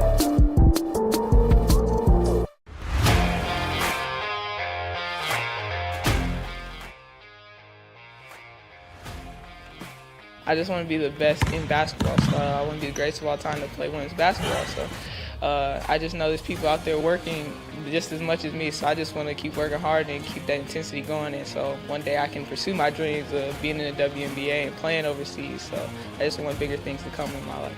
I remember when I started in March, she could do 0 pull-ups. She did have a great 25-inch vertical when she first started. She only weighed 150 pounds. One of our main mottos is do the simple things exceedingly well, and that's where we started. So we started the foundation, building her base, and now we've got to basically the peak of our pyramid of things that we can do with her. So we didn't skip any levels. We did all the basics, and she got really, really good at them, and that's what's led her to become as great as she is at basketball and performance. I've watched her grow, the confidence-wise, the strength-wise, the jumping ability, her footwork. It's really amazing to kind of watch for a girl her size, being 6'3", 6'4", to move like she can move and do the thing and be as agile as she is, along with the strength. At the University of St. Francis, you'll find everything you need to succeed, from business, nursing and science, to the arts, all with a 99% career success rate. You belong here. Here. Here. I belong here. Here at Always 100, we have different things that we provide each week with our elite training, working on things that can help them get a scholarship in the future if they don't have one right now. Watching skill development, helping kids get better, understanding what it takes to get to the next level. Catching and shooting, working on ball handling. In the last 5 years, we had over 200 kids that's able to play basketball at some places from the NAIA, Division III, Division II, or Division I level. The athletes has always been here, and they're getting better. I'm watching, SummitCitySports, man, they're doing an awesome job. And I mean, that's a plug. Them dudes are doing an outstanding job. And I'm able to be in Nashville and watch games on YouTube that they're broadcasting, and I'm seeing the talent. And it is just truly outstanding. And I mean, you guys have seen the talent that's in the NFL now from Fort Wayne, Indiana, the talent that's coming up now, and the talent that, is just here, man. It's really cool. Your kids grow up quick, and there's a lot to teach them. Some lessons they won't pick up in school. Some they'll learn the hard way. But when it's time to give them the keys to their finances, we'll be there to help with their first checking account and the tools they need to make sense of their money. And even though they're off on their own, you'll be able to check in to see how they're doing. Raising your children is important, and teaching them about money is a big deal. So ProFed makes it easy. Federally insured by the NCUA, Equal Housing Lender. In 1952, my father, Jim Kelly, opened his first dealership. Thanks to loyal customers, dedicated employees, community support, and a bit of luck, his business grew. 70 years later, that dealership has become the Kelly Automotive Group, with 14 brands in 3 locations, including our new Fort Wayne Auto Mall. Thank you for 70 amazing years. It's been the ride of a lifetime. We hope you join us for the next 70.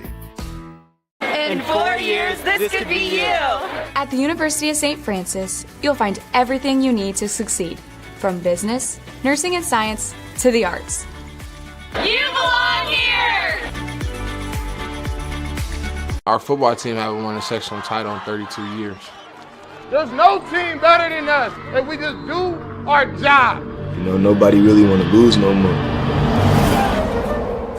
All you want is greatness. You want me 1, 2, 3? This is the game that's been on my calendar all year. We gonna need fan discipline. We a whole different Northside team. We're back here live at Northrop High School, 38-0. Our score, Carroll ahead of the Northrop Bruins. Let's go ahead and take a look at our Parkview Sports Medicine halftime scores around the area. Bishop Dwenger up 14-0 on Homestead. A surprising one there out at Homestead High School as the Spartans are failed to get on the board. There at Bishop Dwenger up 14-0 on Homestead. Lures up 28-0 on Concordia. Snyder up 35-0 on the south side, and the north side up 14-8 on Wayne. So every game in the SAC is a shutout here thus far, besides the Wayne and the north side game. Looking at the NE8, East Noble up 28-14 on DeKalb. Columbia City up 21-0 on Huntington North. Norwell up 35-0 on Belmont, and Leo up 7-0 on New Haven. So looking at this is surprising. 9 of the 10 SAC and NE8 games are all shutouts, besides the one out at East Noble and at DeKalb and Wayne. and Northside. That is very surprising to see. A lot of shutouts here with the Summit Athletic Conference and Northeast 8 action. Looking at the Northeast Corner Conference, Central Noble up 7-0 on Prairie Heights. Eastside up 21-0 on Busco. Garrett up 16-0 on Woodland. And Angola down 7-3 on West Noble. So some more shutouts there in the Northeast Corner Conference. 3 out of the 4 scores there are shutouts as well. Looking at the ACAC, Adams Central up 21-7 on GA County. Heritage up 14-3 on South Adams. That is a very surprising score there out at Bern, Indiana, as Heritage up 14-13 on South Adams, and Bluffton up 7-0 on Woodland. So we're going to go ahead and thank some of our sponsors here that allow us to come out here and do these ball games here at SummitCitySports.com as you take a look at the Big Orange Pride there and making a performance on the field here for the Northrop crowd here tonight out at Northrop High School. The Big Eyed Fish has been around the Northeast Indiana area for generations. Like their Facebook page for updated promotions, enjoy the best fish in Fort Wayne in a friendly family environment at the Big Eyed Fish. Kelly Automotive Group is Indiana's #1 automotive group. They're celebrating their 70th year in business. Shop all 14 of their brands at drivekelly.com. Simple, transparent, reliable. Tom Steele Tire has been servicing the Fort Wayne area for over 40 years. They'll help you find the perfect tire for your vehicle and other auto repair services like brakes, wheel alignments, engine diagnostics, and more. You're invited to join ProFed Credit Union where we get to know you to better serve you. Sign up online in 5 minutes or stop by a branch today and start owning your financial future at profedcu.org. At Automotive Contractor, we invest in our customers by providing peace of mind during the entire process from bid to build. Visit automotivecontracting.com. Summit Volleyball trains and builds the highest quality volleyball players in the area. From ages 5 to 18, our players are equipped with elite level skills and a foundation of life skills. Jump on board. Together we can reach the summit. Anderson Heating and Air Conditioning is dedicated to providing the best possible solution for your home or business needs. Visit AndersonCoolHeat.com. Are you ready to do what it takes to put your past behind you, whether it's expunging your criminal record or helping to get your driver's license reinstated? Jolly Law Firm is your answer.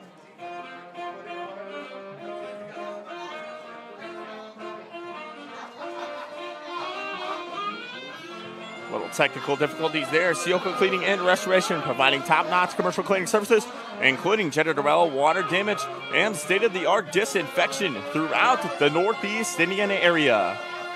At the University of St. Francis, online degree programs can be completed for your convenience and flexibility. Most degrees can be completed in 12 months. Visit them online at sf.edu.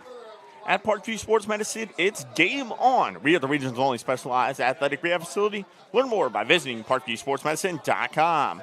Today's broadcast is brought to you by SummitCitySports.com. Like and follow our Facebook page, Summit City Sports. Follow us on Twitter at 260sports, and be sure to subscribe to our YouTube channel. Hit the notification bell to be notified of all of our live events as they do happen. Also, make sure you follow us on the Instagram IG at 260sports, where we'll be providing updates with volleyball action and soccer action throughout the weeks. There on our stories, we're putting some polls up as the weeks go along.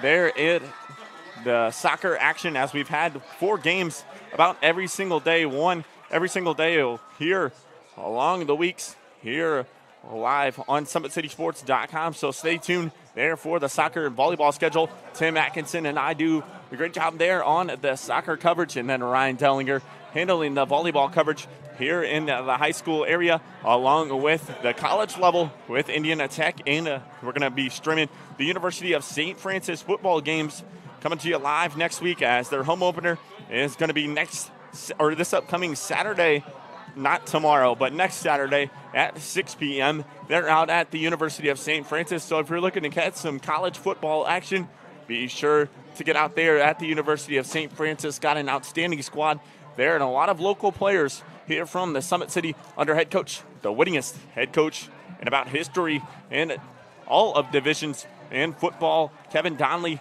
an outstanding coach there for the University of St. Francis. So 38-0 is our score. Carroll with the lead over Northrop. Will go in and start our second half with a running clock, and we'll get Shane Albarani And Hunter Solstheimer here back on the call with you here momentarily. We're listening and we're watching here live on SummitCitySports.com. I was once a Southside kid who was led on a journey by high school football. A journey that taught me discipline, toughness, and the skills that made me a success. As a businessman with a CPA license who owns his own firm, I still use the building blocks of high school sports in my everyday life. Someday sports will end no matter what level you reach, but you will be left with the skills to compete in the next game, the game of life.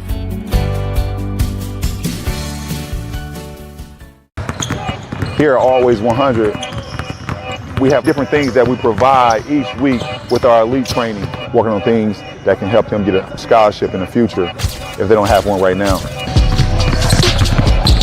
Watching skill development, helping kids get better, understanding what it takes to get to the next level. Catching and shooting, working on ball handling. In the last 5 years, we had over 200 kids that's able to play basketball at some places from the NAIA, Division III, Division II, or Division I level.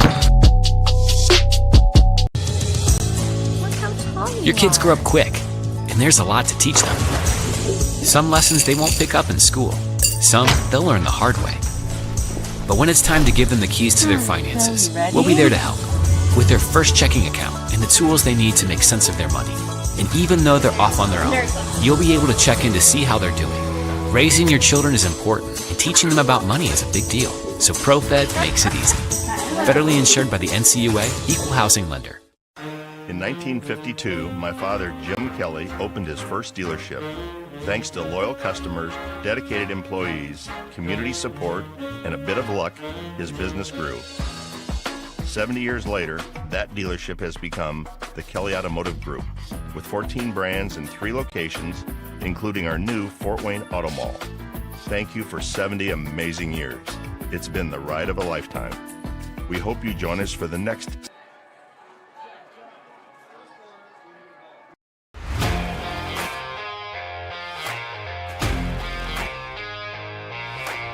I came into PSM my freshman year after volleyball. Just coming here just really improved mentally and physically. I brought in my strengths. I came in and I learned how to grow as an athlete. I mean, I've gotten stronger, sprint faster, get up higher. My jump has elevated. Working with Tyler, he built up my endurance for everything, whether it's in weights, sprints. All across the board, we just keep working, and I have athlete development at Warsaw High School that I go to, and so I send him my thing every day, and he changes what we do in here to adapt to what we do there. High school volleyball, when you can go up to 5 sets, being able to just outwork everybody and still being able to put in that 100% was huge for me. PSM performance definitely helped me mentally. I know I can beat out people. I know I can work for what I have, and I know I can even go to the next level on the court. Looking at college, I can put on it. I'm training at a college level. I mean, I come in here and I watch college athletes train.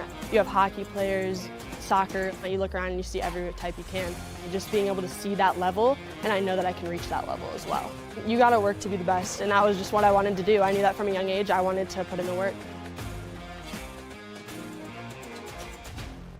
The athletes has always been here, and they're getting better. I'm watching, Summit City Sports, man, they're doing an awesome job. And I mean, that's a plug. Them dudes are doing an outstanding job. And I'm able to be in Nashville and watch games on YouTube that they're broadcasting, and I'm seeing the talent. And it is just truly outstanding. And I mean, you guys have seen the talent that's in the NFL now from Fort Wayne, Indiana, the talent that's coming up now, and the talent that, is just here, man. It's really cool. We are back live here at Spooler Stadium on the campus of Northrop High School. Shane Albarani, the voice of the Fort Wayne Comets, taking you through this one here tonight as hockey season just around the corner. The Comets will launch next season. We will be in Indy coming up on October 21st to start the 2022-23 season. And then the home opener at the Coliseum against the Cincinnati Cyclones will take place on the 22nd. So hockey season just around the corner, so getting the old pipes all ready for hockey season here. Doing some football games with Hunter Sosenheimer, who's always does an outstanding job doing double duty here tonight, also running the camera and doing some commentary. And we've had a lot to commentate about on this one. It has been all Carroll, 38-0. We kind of knew this was going to happen. Of course, still very hopeful for Northrop here in the second half. We know Carroll is pretty much going to pull the starters and go with the second team here. We will have a running clock with the score being 38-0, but Northrop can erase that by just getting on the scoreboard. So they will take the opening kick to start the second half. So anything is on the table. You know, Carroll had a great first half. Well, maybe the Bruins can turn that around here. But Carroll, they are a very impressive football team, as we have seen through the first 24 minutes here tonight. Of course, a 6A team. They rank number 9, undefeated coming into tonight's game, trying to hold down that top spot in the SAC as they are locked up with Homestead 3-0, and they are in a battle tonight with Dwenger at Homestead this evening. So maybe we'll get some more scores update for you here throughout the second half of this one. And Shane, I just wanted to mention, I don't know if you heard the stat I was giving out there, but 11 of the 16 scores I gave out tonight were shutouts. That's with the SAC, NE8, Northeast Corner Conference, and the ACAC. 11 of the 16 scores. That is with blankings. That's a crazy stat. So no matter where we went tonight, we're going to get one. we've had 2 already out of 3 games. Hunter and I have had called 2 shutouts. Let's hope Northrop gets on the board here. Yeah. Bring that stat. So we're ready to go. Fresh 12 minutes up on the scoreboard, and Lopez to kick it away. All the way back in the end zone. He stays perfect. Has not allowed a return all night long. So that means we have got the Bruins set up first and 10 from their own 20-yard line. The Bruins not been able to get across the 50 at all in this one so far. They got in there, but was called back by a penalty late in the second quarter. So the Bruins here put the offense on the field, and the Carroll Chargers see a lot of those second teamers out there to start this second half off as quarterback Keon Bates, the senior, mans the offense once again for Northrop. And Bates stands at the 15 in the shotgun. He will hand it off, and gobbled up is the ball carrier. Great presentation there by the Carroll defensive line. Bruins had nowhere to go with that, as it was Tavon Freeman, the ball carrier, who hasn't been able to generate much. And keep in mind, since we are up, since Carroll is up 35-plus points, we'll have a running clock going the rest of the way here tonight here out at Spooler Stadium. So the Bruins come set. Loss on the play of 4 yards at 2nd and 14. Bates takes the high snap and is able to get away from trouble there just for a second, but now we get a late flag in there. It was a high snap. Bates was able to haul it in by his fingertips and tried to turn that into positive yardage, but let's see here. We got a personal foul, face mask on Carroll. That's the second one of those that have been called on the visitors tonight. And let's see if it is the 15-yard variety. That would give, it will give Northrop an automatic first down. And that's the only thing that's going in Northrop's favor tonight, is Carroll has committed a lot of penalties here. But Northrop, yeah, you're right. If there's one negative that Carroll was going to take away with this, they took an awful lot of penalty yardage. And this is another 15-yarder, so there's 30 right there on 2 penalties, as they were flagged for a face mask early on in the first half. So it is 1st and 10 from the 30-yard line for Northrop. Bruins taking their time, breaking the huddle, and they get to the line of scrimmage. Bates standing in the shotgun. Got triple receivers, top of your screen. And Freeman in the backfield. Bates taking the snap, looking to throw the football. Quick little slant, and it's in and out of the hands of Matt Morgan. So a little 2-step drop there by Bates results in an incompletion. And again, with the incompletion, the clock does not stop here since we have got a 38-point deficit. So it is 2nd and 10 from the 30-yard line.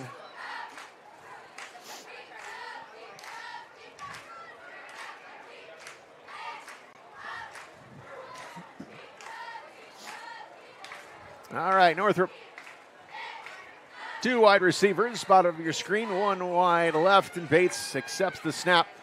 Looking to throw it again, moving away from the pocket, trying to direct some traffic down the field, gets away from one man, another one, look at this, Bates spins around and gets across the 40, and another first down for Northrop.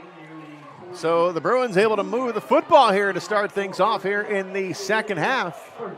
And it's 1st and 10 for Northrop, something they have not been able to say a whole lot of tonight. Yeah. I think that's maybe only the 3rd first down for Northrop. Yeah, so Northrop moving in positive direction, but keep in mind that some 2nd and 3rd stringers are in for the Carroll defense. But Northrop doing well here to start possession offensively here for the Bruins. Bates in the shotgun. Freeman in the backfield. And we have got a false start on Northrop. One of the linemen jumped. And on penalties, looking to our right at the scoreboard. The clock will keep going no matter if penalties are called or not. This clock will roll. We're at 7:30 left to go here in our 3rd quarter here out at Spooler Stadium on what has turned in. The sun went down, so it's turned into a beautiful evening. So, yeah, now we can see again.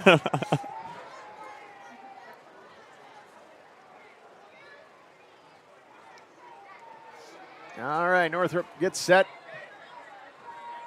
And here we go. Bates looking to toss it, covered up there in the flat, and now he's going to run it himself, and he gets a few.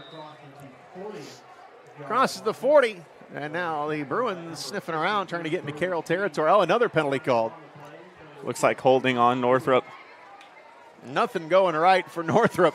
They look like they finally had something going, and 2 back-to-back penalties gets them going in the opposite direction.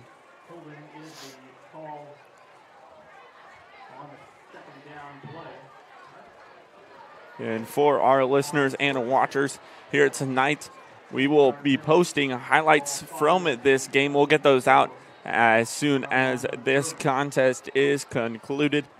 Little internet and technical difficulties here, so we will get those highlights out on our Twitter page, Summit City Sports 260 Sports, along with our Facebook page as well as this night concludes here tonight. Northrop has got to get into the parking lot to get to a first down here. It's 1st and 27. Bates still on his feet, being pursued. Backs up towards the 10-yard line. Look out. Roll! He is going to be down, another big loss. Gets near the 20. And great coverage down the field. Bates had time, but he was being pursued. He was under some pressure. It looks like he could have been dropped for a much worse loss than what it was, but able to get it to the 20. Yeah, went side to side there on the field. Lost 4 there, so it's going to be 2nd and 31 here for Northrop. 5:20 left here to go in our 3rd quarter. Well, what did we see last week? A 4th and 43, I think. Yeah, it was like 4th and 43, 41, something like that. We're heading in that direction right now. It's a 2nd and 31 from the 20 for Northrop.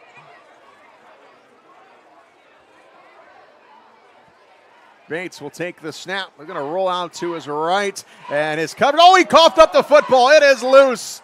And we have got a dog pile there at about the 18-yard line. I think Northrop recovered.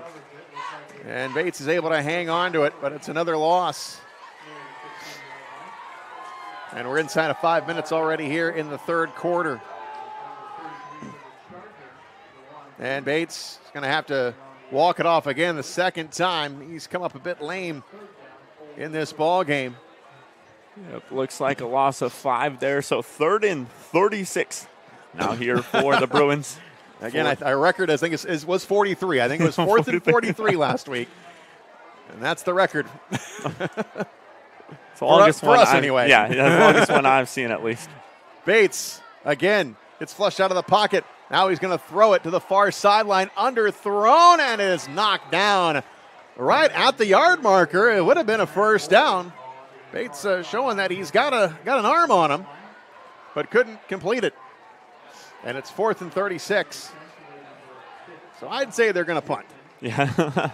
So Northrop going to punt once again right near the end zone here. Things just not going Northrop's way, but Carroll, an outstanding performance here tonight for the Chargers. As you mentioned, they got a big contest next week as they'll go back to Carroll High School to take on the Bishop Dwenger Saints. Will be an outstanding contest there out at Carroll. To kick it away, and he gets it. Oh, nice kick. Nice spiraling kick. Fair catch called for, but Hafner's going to let it roll. Look at this roll. Down to the 31-yard line. And a nice punt there. Well, your punter's your MVP. It doesn't happen very often, but yeah. I think Gump has done a good job, even though he's had 2 blocked. Certainly not on him, but he's had some pretty magnificent boots here tonight. Yeah, and looking at a score update out at Homestead High School, Dwenger up 14-7 on Homestead there. They are in the 4th quarter. They're out at Homestead High School, so an outstanding contest brewing up out at Homestead High School as the fight for the top spot in the Summit Athletic Conference. If that stands, you're going to have Carroll, the only undefeated team. Here is the snap. Springer hands it off. And no gain. Actually, there'll be a loss. Malbo was the ball carrier.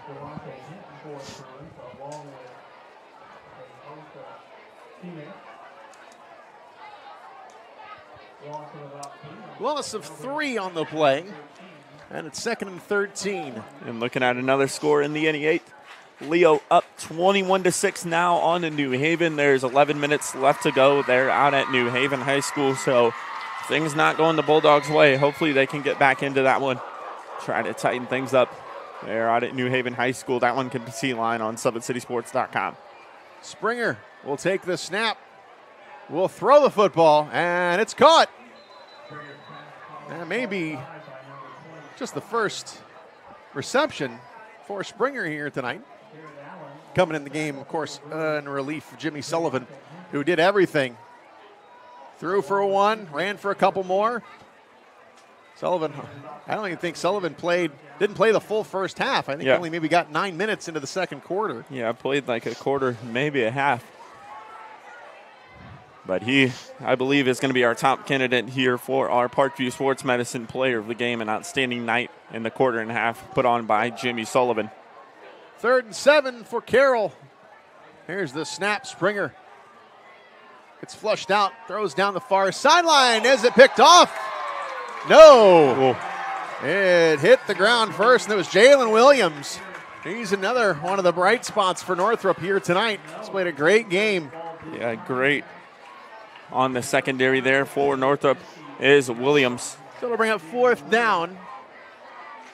And the clock continues to roll here with the game 38-0 Carroll.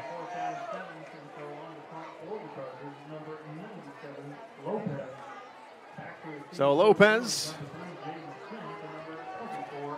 only the 2nd punt of the night for Lopez.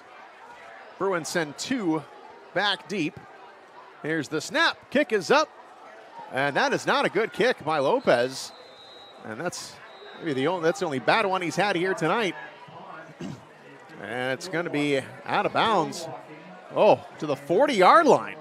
Hey, Northrop's going to get on that side of the field, and they'll start it there. Yeah, I think the first time tonight that Northrop gets across the 50. It's due to a not-so-good punt there by Lopez. So that'll do it for the 4th quarter. We'll take a break. You are watching high school football here on Summit City Sports.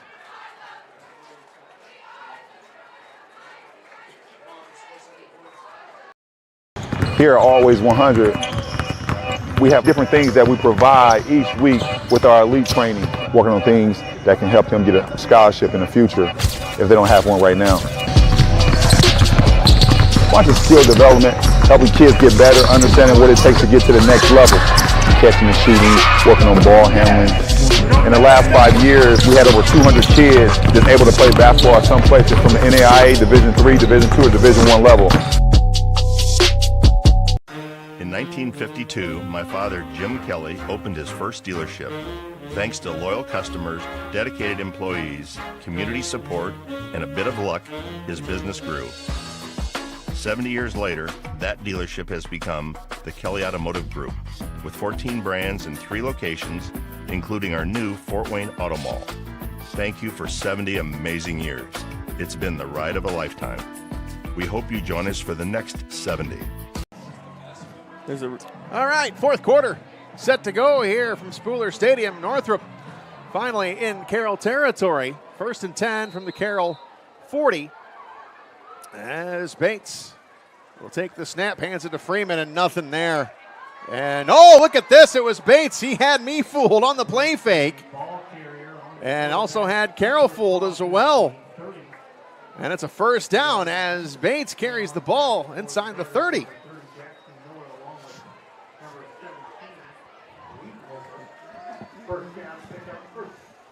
So a big gainer there for Bates, and it makes it 1st and 10 from the Carroll 29. So the Bruins looking to break the shutout here, get something on the scoreboard. Bates will take the snap. This time he will give it to Freeman. Freeman has a blocker in front of him, breaks through everybody, and gets near the red zone, but just shy, about the 21-yard line. Now they'll mark him down to the 22. So Northrop trending in the right direction to try to get on the board here and try to knock down our streak of shutouts that we've called here with Summit City Sports. 2 out of our 3 games have been shutouts with New Haven, Blanken, Marion, and then Norwell, Blanken, Leo last week. We'll see if Northrop can take that streak away. Here's the snap to Bates, the handoff. And what do we got? We got flags. We're going to have motion, I think, on the Bruins before the snap. Yep. And we saw this on the last drive for Northrop. They looked like they finally had something cooking, and they took a bunch of penalties. And the same thing here. False start.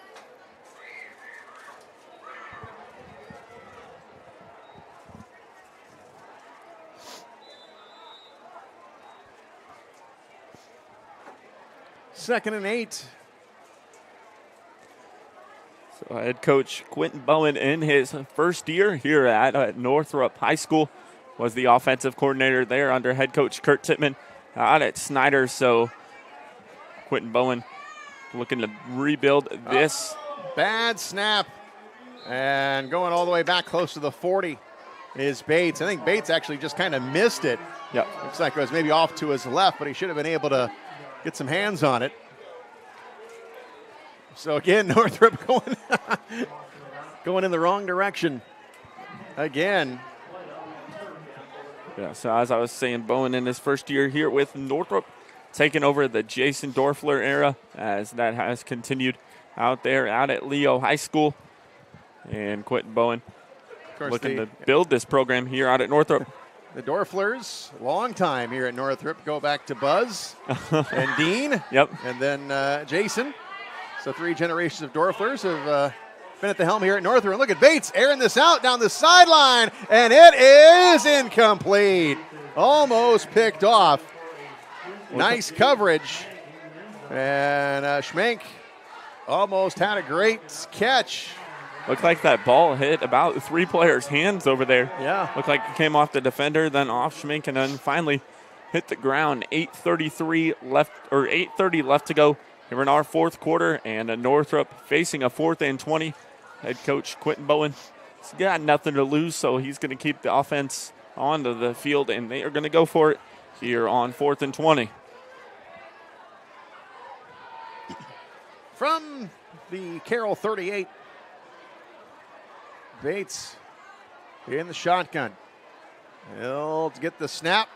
Looking right down the middle of the field. It is caught, but it's going to be short of the first down. Caught at the 25-yard line.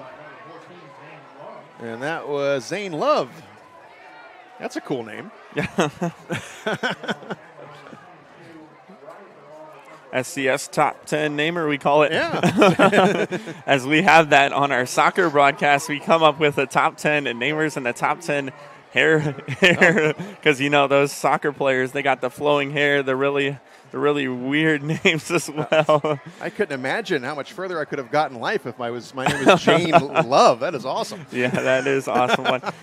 And another one here for Northrop and their soccer team, Mimic Mayak. They've got some really cool names there on their soccer team as well. So Northrop building some top 10 neighbors here for Summit City Sports. So the Charger offense retakes the field. It's 38-0 Carroll.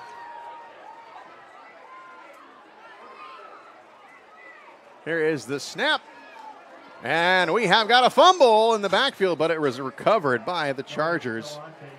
And looks like a new quarterback into the game there for Carroll. Number 16, Thomas O'Connor.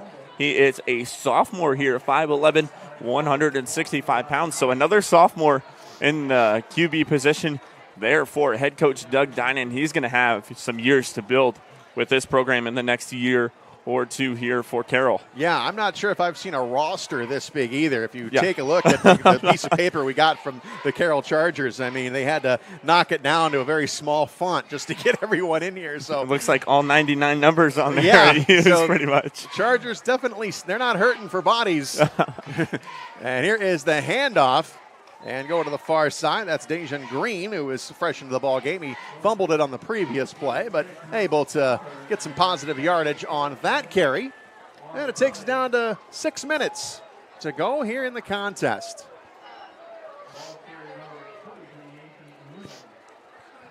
So it's 3rd down and long now for Carroll. It is from their own 19.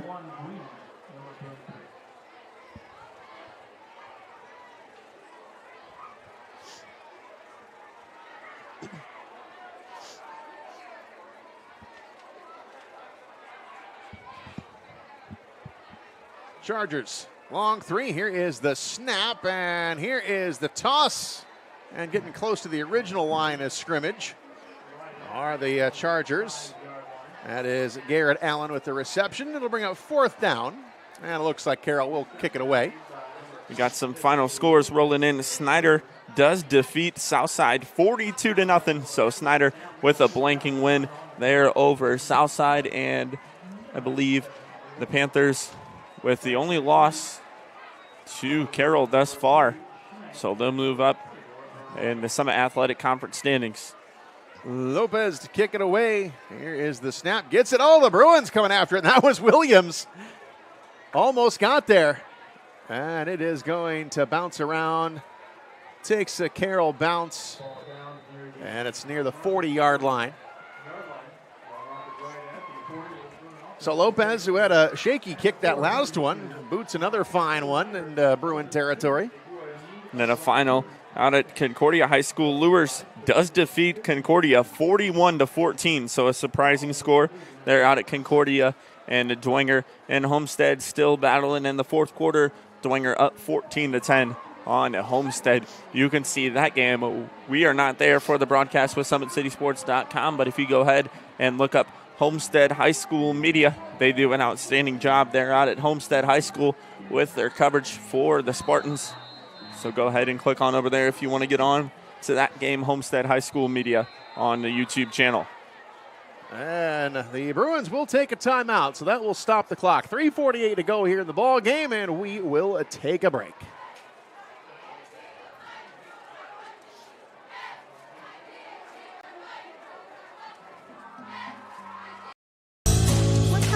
Your kids grow up quick, and there's a lot to teach them. Some lessons they won't pick up in school. Some they'll learn the hard way. But when it's time to give them the keys to their finances, we'll be there to help. With their first checking account and the tools they need to make sense of their money. And even though they're off on their own, you'll be able to check in to see how they're doing. Raising your children is important, and teaching them about money is a big deal. So ProFed makes it easy. Federally insured by the NCUA, Equal Housing Lender. In 1952, my father, Jim Kelly, opened his first dealership. Thanks to loyal customers, dedicated employees, community support, and a bit of luck, his business grew. And we are back here at Northrop High School looking to close this one out as Northrop retakes the field on offense. And the give goes to Tavon Freeman. Gets near the 40-yard line.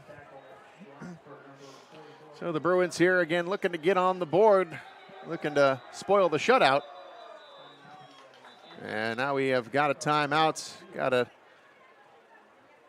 injury timeout. It's number 22, Ethan Reith. And it is a little humid out here tonight, so maybe a cramping situation there for Wright as he takes a knee, and the training staff comes on out to take a look at him.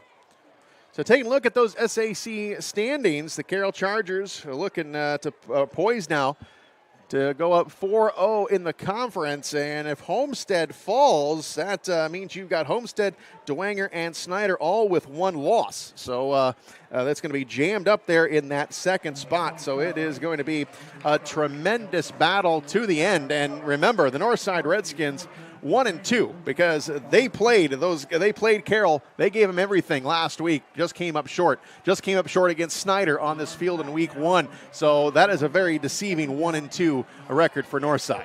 Yeah, that is indeed. And Snyder, as you mentioned, improved to 3-1 on the night. So Homestead and Dwenger just waiting that final. I believe there's about 5 minutes left to go in that one, but Dwenger up 14-10. They're out at Homestead High School. There is the handoff to Freeman. Gets a couple. Nate Troyer, inside linebacker, making the tackle. Under 3 to go in the game. It's been all Carroll, 38-0.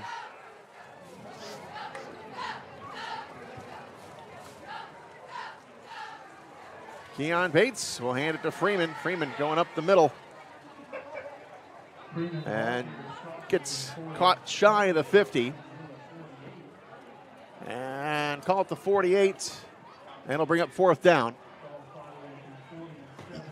So 2.5 to go. And the Bruins are looking at a 4th down here. 4th and 3. And they're marking it at the 47 now.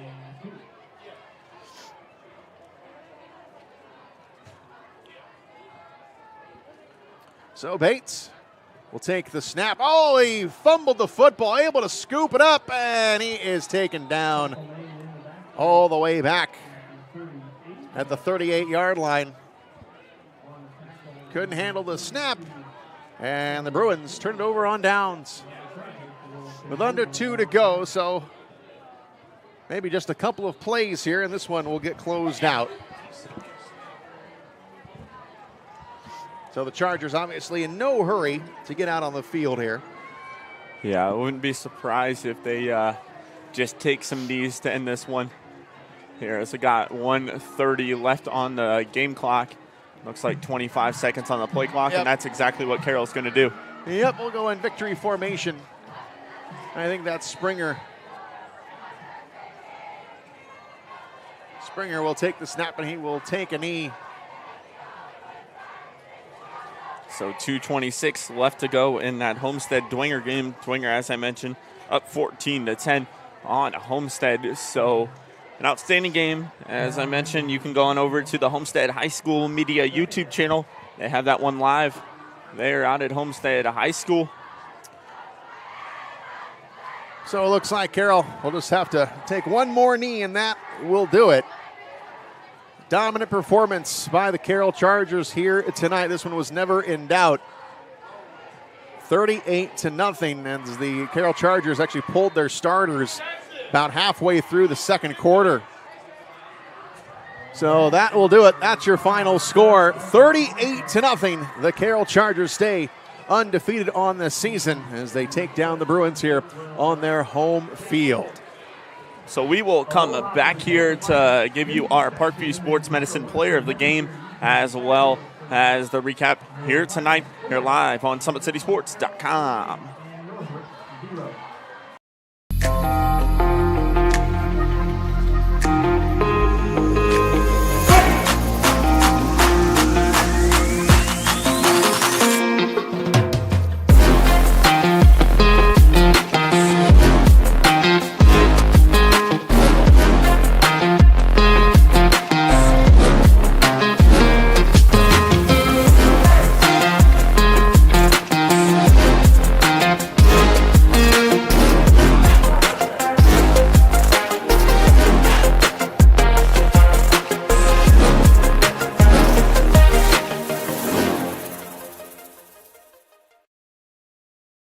Welcome to the Summit City, home to the 260's dedicated high school athletes and fans.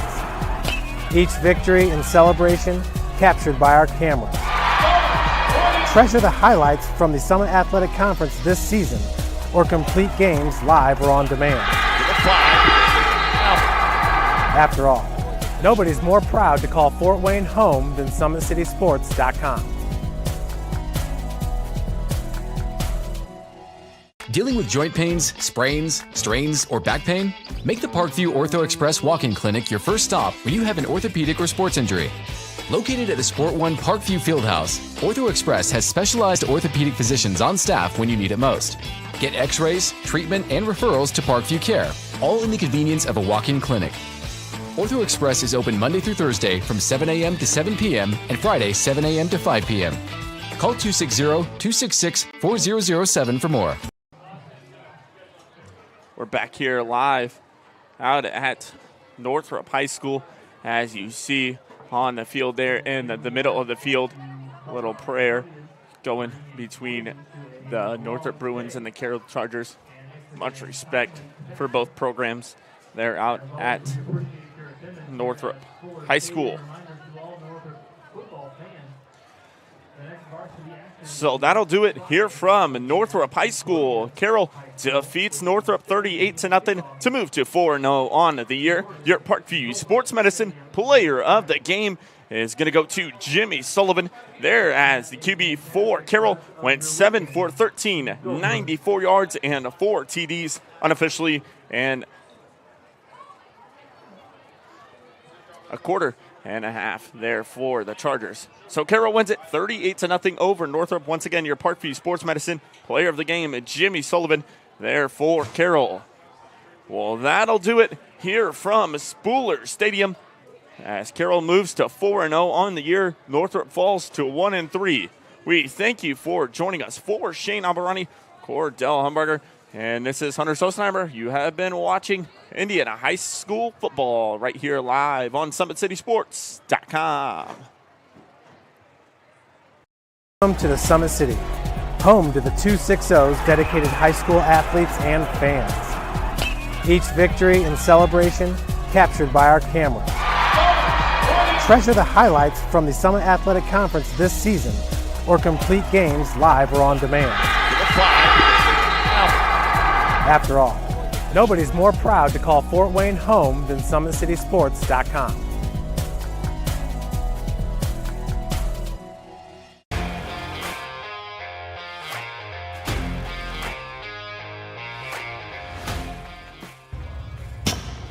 I like to stay active. I try to come in here at least 3 times a week and just get my 1-hour workout in.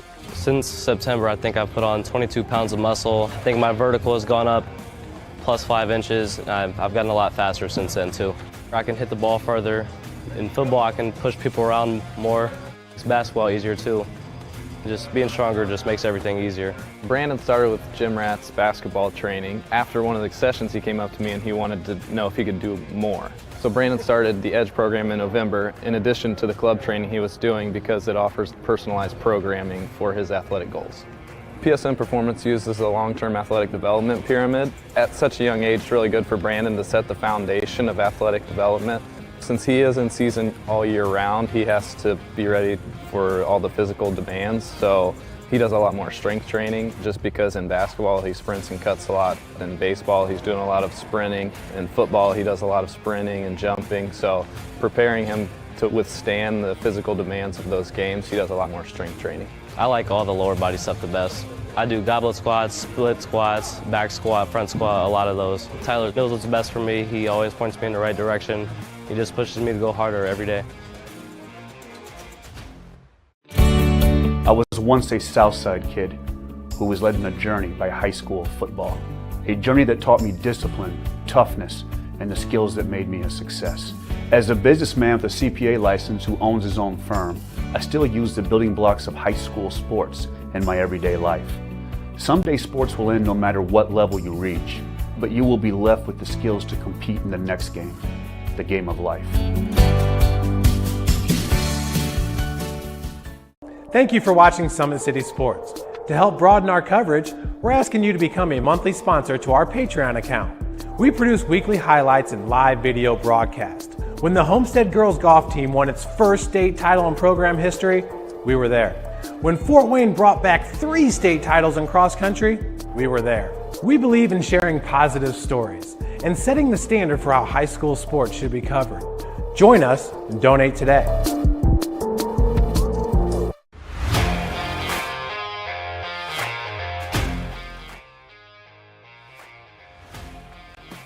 I just want to be the best in basketball. So I want to be the greatest of all time to play women's basketball. So I just know there's people out there working just as much as me. So I just want to keep working hard and keep that intensity going. And so one day I can pursue my dreams of being in the WNBA and playing overseas. So I just want bigger things to come in my life.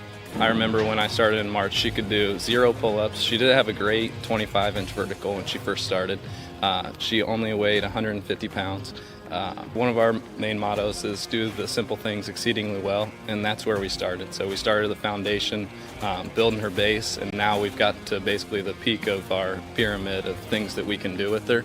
So we didn't skip any levels. We did all the basics, and she got really, really good at them, and that's what's led her to become as great as she is at basketball and performance. I've watched her grow, the confidence-wise, the strength-wise, the jumping ability, her footwork.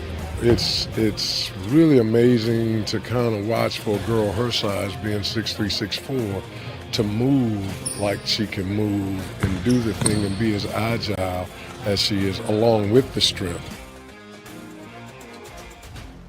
At the University of St. Francis, you'll find everything you need to succeed, from business, nursing and science, to the arts, all with a 99% career success rate. You belong here. Here. Here. I belong here. Here at Always 100, we have different things that we provide each week with our elite training, working on things that can help them get a scholarship in the future if they don't have one right now. Watching skill development, helping kids get better, understanding what it takes to get to the next level. Catching and shooting, working on ball handling. In the last 5 years, we had over 200 kids just able to play basketball at some places from the NAIA Division III, Division II, or Division I level. The athletes has always been here, and they're getting better. I'm watching, SummitCitySports, man, they're doing an awesome job. And I mean, that's a plug. Them dudes are doing an outstanding job. And I'm able to be in Nashville and watch games on YouTube that they're broadcasting, and I'm seeing the talent. And it is just truly outstanding. And I mean, you guys have seen the talent that's in the NFL now from Fort Wayne, Indiana, the talent that's coming up now, and the talent that, is just here, man. It's really cool. Your kids grow up quick, and there's a lot to teach them. Some lessons they won't pick up in school. Some they'll learn the hard way. But when it's time to give them the keys to their finances, we'll be there to help with their first checking account and the tools they need to make sense of their money.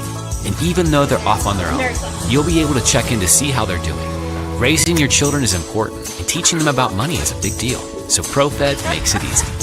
Federally insured by the NCUA, Equal Housing Lender. In 1952, my father, Jim Kelly, opened his first dealership. Thanks to loyal customers, dedicated employees, community support, and a bit of luck, his business grew. 70 years later, that dealership has become the Kelly Automotive Group, with 14 brands and 3 locations, including our new Fort Wayne Auto Mall. Thank you for 70 amazing years. It's been the ride of a lifetime. We hope you join us for the next 70. In 4 years, this could be you. At the University of St. Francis, you'll find everything you need to succeed, from business, nursing and science, to the arts. You belong here. Our football team haven't won a sectional title in 32 years. There's no team better than us, and we just do our job. Nobody really want to lose no more. All you want is greatness. You want me 1, 2, 3? This is the game that's been on my calendar all year. We gonna need you. Staying disciplined. We a whole different Northside team.